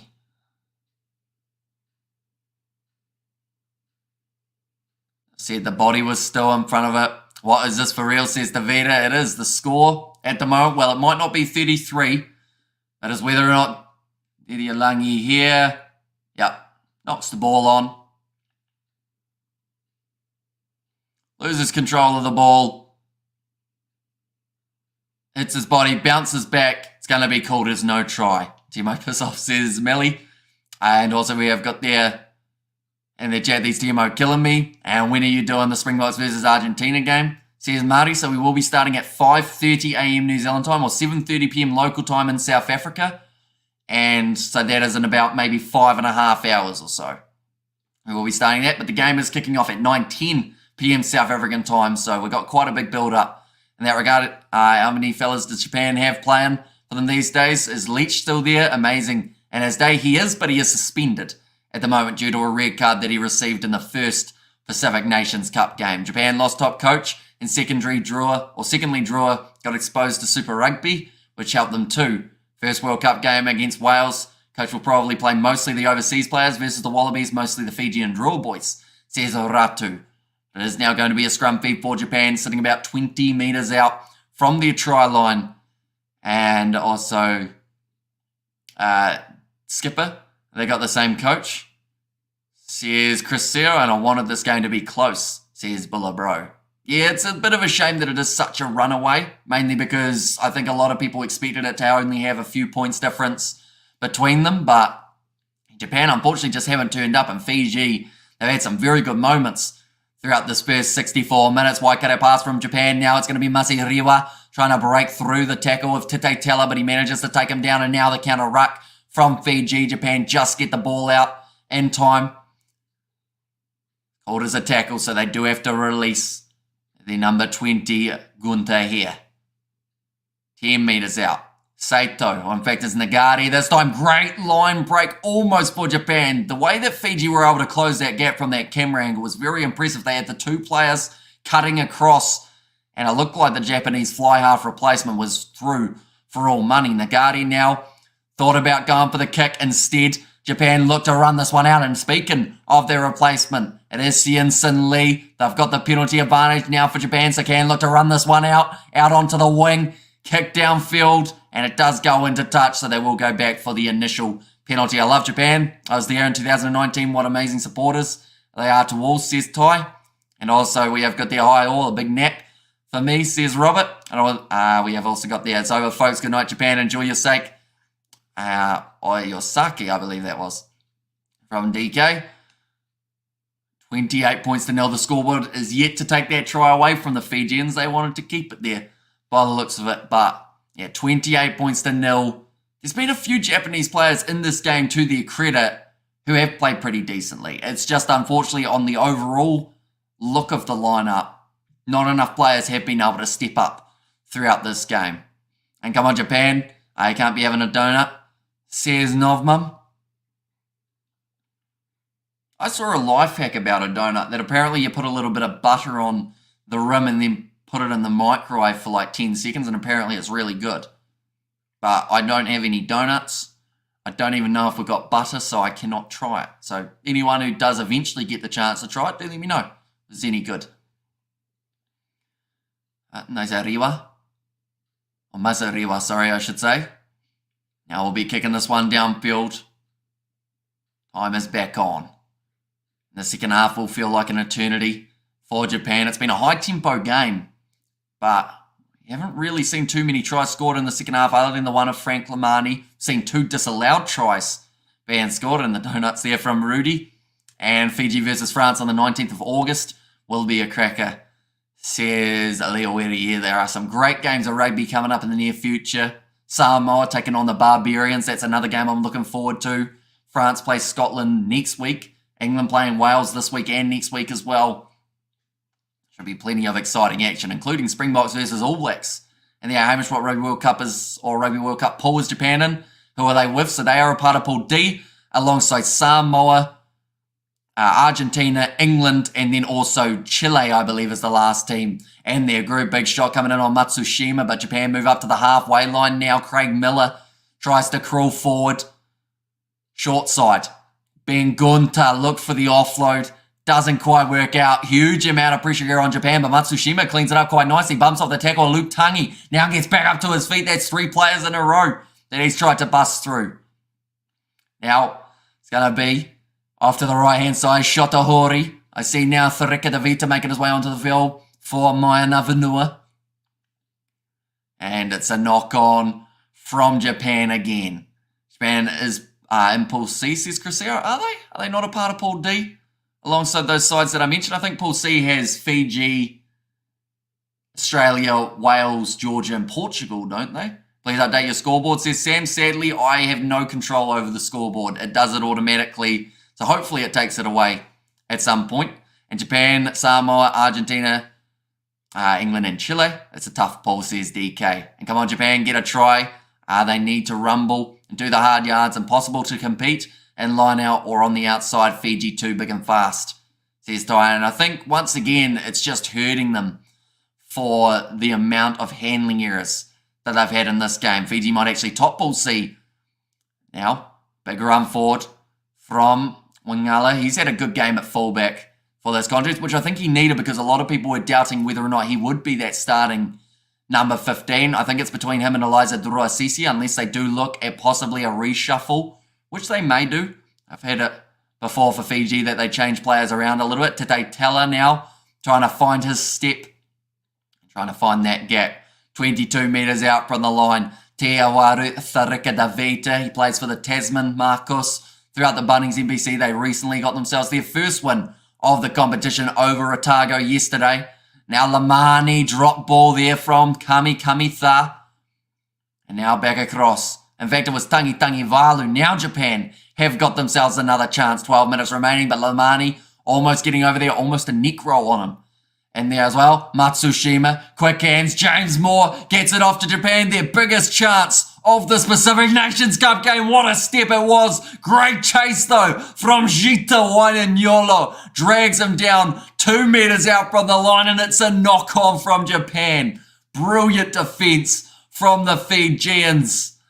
It was so close, yet so far away for Osada. He was through, and he thought he had done enough after the step around. Droasisi, Bajita Wainanyolo. That is the heart of a warrior right there. To know that you're already winning this game by such a margin and say, I'm going to put in those hard yards and give it one last good go. Drags him down. Knock on the ground from Osada, and Fiji get themselves the 5 meter line out. Wales being written off can only be a good thing for them. Playing better as underdogs at times. Hopefully some fresh blood will bring back some creativity and help close out the games. I know Japan, too much sake for you, says Novmum, and how long to go, says Millie. At the moment there are only 11 minutes remaining in this contest. Jita Wainanyolo is possibly a top 5 best winger, says Edwin. And when you look at the options that Fiji have for out on that wing, whether that is going to be Joshua Tuisova, whether that is maybe they go with Celestino Ravatamanda out on one of the wings. Vinaya Habossi is there. They've also got Radradre as a wing option if they really are at a stretch. And then alongside that, they've also got, they seem to be playing Kalaviti Ravovo out on the wing a little bit more for Fiji than what they used to. I think 4 big teams will be out after pool play: South Africa, Wales, Australia, and England, says Chris Seo. And there. Now 5 meters out from the line. Fiji again with the scrum feed. 11 minutes remaining. Japan, they just want to try in this game. It won't help them win it, but it will help build that little tiny bit of confidence to be able to hang on to that ball long enough to be able to do so. But Lamani, wide cut out pass there. It's a knock on this time from Fiji. And now Japan have got themselves that opportunity from about 15 meters out from the line. Off the winger, so unfortunately it was the knock on from Jita Wainanyolo, I think, and then it went into the hands of Noya Thalevu. Caught by a different player after the knock on. And now Japan. This is their best chance. Other than that Osada line break, which they were extremely unlucky not to be able to score, but that was due to that pure determination that we saw for Jita Wainanyolo. It is a packed house for this game. The Japanese crowd just haven't quite seen the action that they would have liked to see throughout the 70 minutes. The last 10 minutes, if they can score 1 try minimum, I'm sure that will make the crowd a lot more happy, even to just be able to cancel out that Fijian bonus point. Now, Fiji actually currently sit on 28 points to 0 rather than the 33. And Fiji got a factory line of fine wingers. History proves this time and time again, says DK. I think the thing for the Fijians is it's not so much about how strong their wingers are. When Fiji are finding success, it's because of the players on the inside being able to distribute their ball to the wingers. So that's where someone like a Semi Radradra has been so strong for the Fijians, because he opens up the opportunity for Tuisova, for Wainanyolo down the wing to get some time on the ball. Good run forward from Naikabula. 10 meters out from the line for Japan. He gets back up to his feet. They're saying he wasn't held, and Japan score themselves their first try of the contest, making the score 28 points to 5 now. The draw has helped the Fiji team a lot, says Edwin. Vanaka Fiji, Vanaka Wainanyolo, says Linus. And the draw has helped the Fiji team a lot, and also outside half factory, says Mr. Fantastic AJ. But the Fijian player, he was released, so Nakabura, he did get back up to his feet. They are just going to be checking this one to see if there was still a hand on him. It was a release from Tite Teller, which meant he was able to get back up to his feet, and Japan now get themselves their first try of the contest. And finally, says Novmum. The kick from Syunsun Lee has gone over. Now making the score, even though that says otherwise, 28 points to 7. Japan still down by 3 converted tries and not a lot of time to try and get them back. Great run from Nakamura off the back of the scrum. Saw that opportunity of a player not holding on to him. Just realised Fijian boys are also playing for Japan, says Edwin Williams. And they have Ahone Nakamura, the first try for him in this contest, but not of the Pacific Nations Cup. Nice Japan, keep fighting and playing, don't give up and surrender, says DK. And yeah, the crowd sound like they've just gotten that little bit louder since that last try has been scored by Japan. Like they're saying, they've come to life. What Rugby World Cup pool will be described as the pool of death, says BJ? I would say it's probably either pool C or pool D. Oh, no, actually, well, it depends on what you consider, because the closest pool, I believe, will be pool C. So then in some regards, you'd say that that has the pool of death vibe. But pool B with Scotland, Ireland, South Africa and Tonga definitely up there. But yeah, there's a few tough groups at the moment. Nice backline here for Japan again, getting it out to Nakamura, who has himself another opportunity to try and break this Fijian line run straight at Masaki Donge, who has been able to take him down nicely, B, C and D, says Chris. Oh, they've taken the try off Japan, but they did still score it. Another big break for Craig Miller after the halfway line. Japan look to shift it off to the left-hand side. Tackle on Osada. Fiji almost able to get that turnover on the breakdown, but it's been Gunter who's ended up with it in his hands. Fiji scored against Fiji. Nothing new. Good try, says DK. In 2019, Japan with the best team. Sadly, they have gone, or they've been going down, says Edwin. Now off to the left. Tackle made by the captain, Waisia Nayata Levu, up to 9 phases, which is almost more than we have seen from from Japan throughout this whole fixture. Craig Miller, another carry. He was held, but he gets back up. Japan using that to their advantage at the moment with Fiji releasing those tackles. Now off to the left, Nakamura stepping around Waisia Nayata Levu, 25 metres out from the line now. They've got 6 minutes remaining. They're trying to shut down that bonus point of the Japanese. That looked like a tough knock on the nose of Tangi Valu. Fiji over the ball, not able to get it though. Nagari manages to just sweep it out the back. Good spin from Cornelison. And now this looks good. Oh, tell you what, Wangala was very close to getting that turnover, but Japan, they've dropped the ball. It's picked up by Jita Wanyanyolo. And no one will be able to catch this man, or will they? Matsushima gets close, but Jita Wanyanyolo, rewarded for his hard work on defence, now gets himself the try here for the Fijians. It's been end to end. These sides are fatigued. They are tired, but still being able to dig deep there for Jita Wanyanyolo. He saw the opportunity. It was going to be a knock-on against Japan, but he picked the ball up, continued running, had to go about 65 metres or so there in the run, and just able to outrun Matsushima and also Maziriwa, who was covering it to the side. Thank you once again for my rugby commentary. Fix, cheers for a Kiwi living in Hungary, says BJ. And we have still got a little bit more rugby coming up later on tonight. We are going to be covering, I believe the plan is Scotland versus France. And then also after that, we have got the game between Argentina and South Africa. We've got another TMO check here. They're going to check a high tackle by number 15 for Fiji.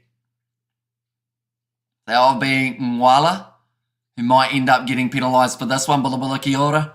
And thanks for your work, coach, says James Martin. Yeah, anyone who is new to the channel, be sure to hit that subscribe button. We're on the road to 30,000 subscribers. So if you do want to help us out, it is hugely appreciated. Piss off TMO, says Melian. Thank you, brother, and God bless, says Srinati. Oh, shoulder to head, they've said, for the tackle of Nawala. So it's going to end up, Mungwala. So it's going to end up being no try, a run up the gut, says Robert. They are just checking the severity of this one. I would say they're going to probably look at a yellow card here, to be honest, with the way that they have done it. I'd say that because of the speed not being as strong as the earlier red card, I think this will just end up being a yellow card against Mongwala there. And 3 disallowed tries in the TMO. And cheers, Hamish. Keep up the great work as always. Time to grog, says DK. Right, they just want to look at the bigger picture here to see what kind of impact. Clear head contact. He's definitely at fault. The last angle, which is the wider angle, they don't believe it's a high degree of danger, which may be why it just ends up being a yellow card. Is it the worst Japan performance in recent memory, says username? I mean, it hasn't been great, I'll be honest. Their game up against Samoa was around the same, although they were able to get themselves just a little bit more on the board. So it is going to be a yellow card here for Sareli Mwale at the end of the contest. Sorry, I missed it. Yay for Japan, says Blake. I hope you don't work in a call centre. Your voice is going to be blown by the end of duty today, says James. Luckily not, or for the call centre side of things, but we've still got Scotland versus France, South Africa versus the Pumas, and then we actually have to film a podcast straight afterwards. So I don't think I'm going to have much of a voice.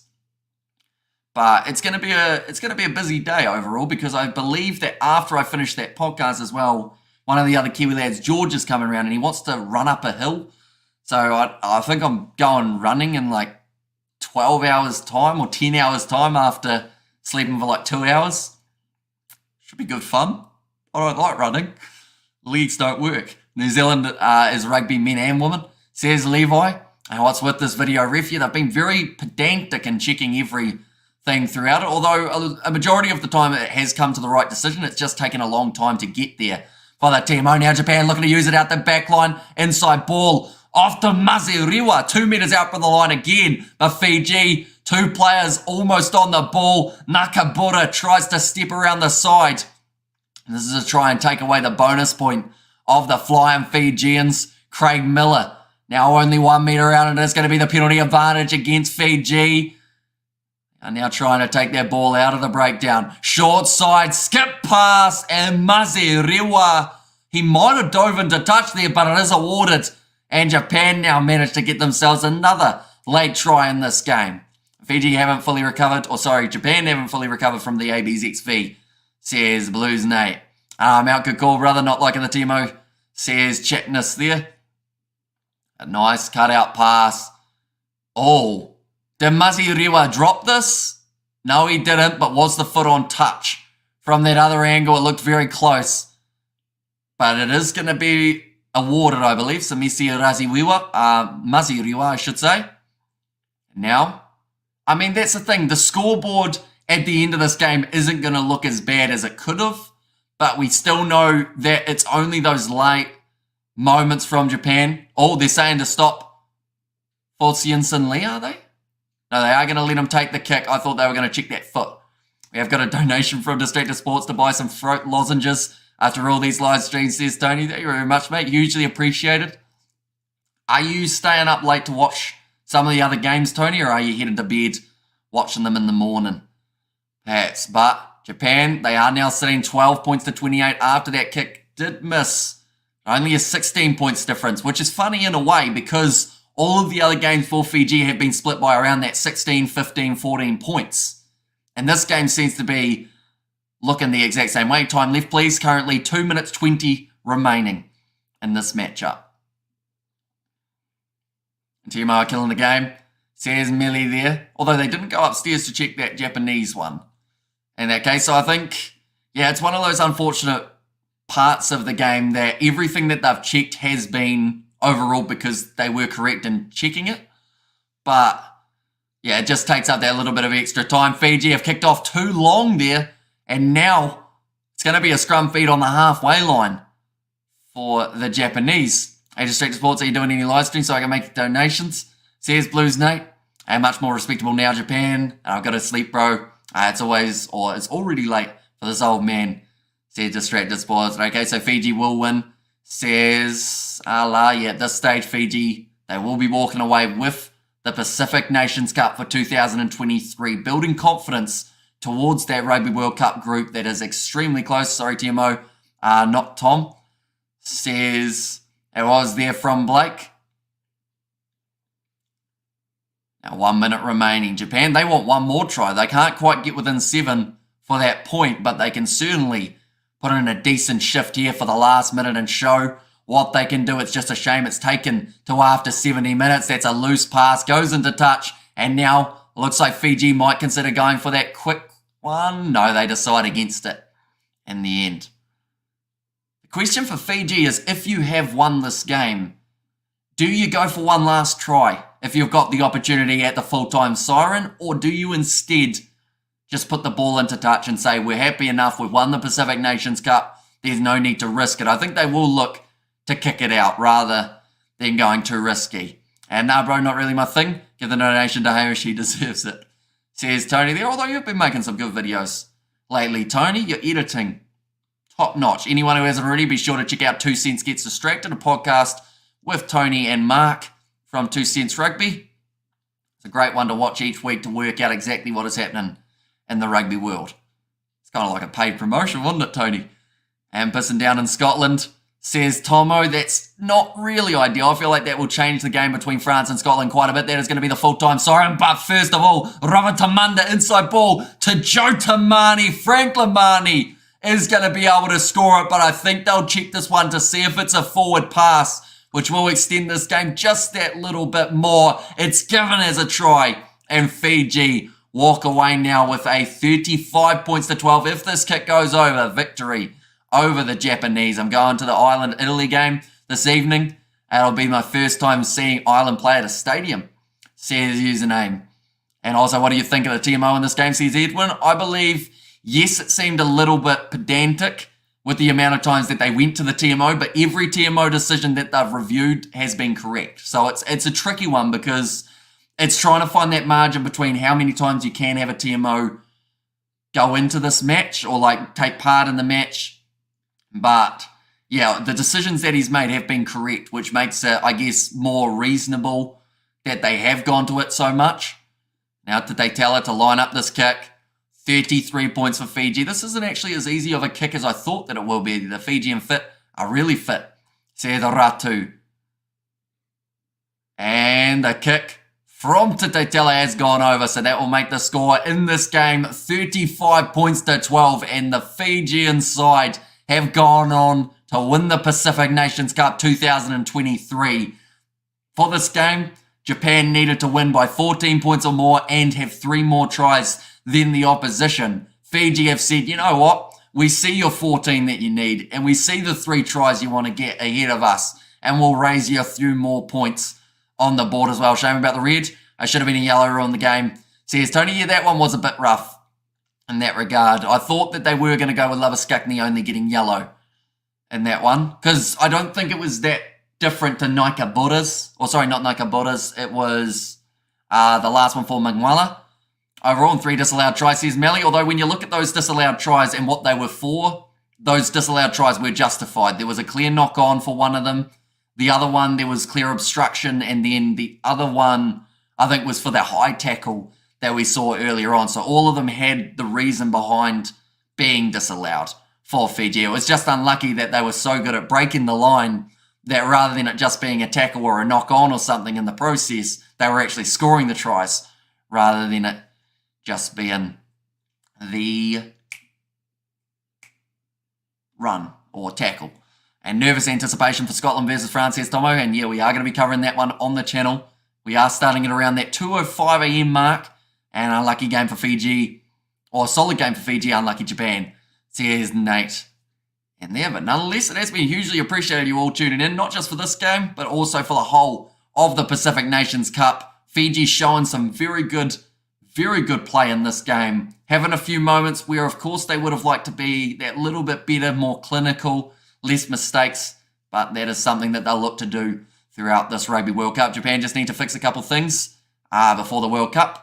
Says Rudy and 99, says Tony, and also we have got there it's not quite the thumbs up, but it's the okay sign from Nikki. And then what do you think of Fiji red and black jersey? I actually quite like it. I know that it seems to split opinions in terms of whether people like it or hate it, but for me, I mean, it was very useful in this game because of Kami Tha. He showed the perfect use for it. It was when he got his nose busted up and he was wiping it on his shirt. If that kit was white, he would have had to go off the field to get a new shirt and whatnot. which would have ended up with him having to be replaced. But in this case, because it's a red shirt, he was just wiping the blood on it, and it was fine. No one noticed. Thank you, Hamish, says Robert. Fiji should have scored 50. Says Amori there, and thanks for the commentary. Love your work. Kirst says, it was there from Blake, and thanks for the podcast, bro, says Sunir. And there, and see you for the South African game. Says Rudy, so before that South African match, we have got the game between Scotland and France for anyone who is keen for tuning in for that one. Should be an entertaining game. And yeah, I'm looking forward to seeing how it ends up going. But thank you all very much for tuning in. If you are new to the channel, hit that subscribe button. We've got plenty more action, including the future games for these two sides heading towards that Rugby World Cup, as well as all of their Rugby World Cup fixtures. Next game, Scotland versus France, kicking off in a couple hours. And then alongside that, there is also the match later on taking place between Argentina and South Africa. But thank you all very much for tuning in. I will see you all for the next one.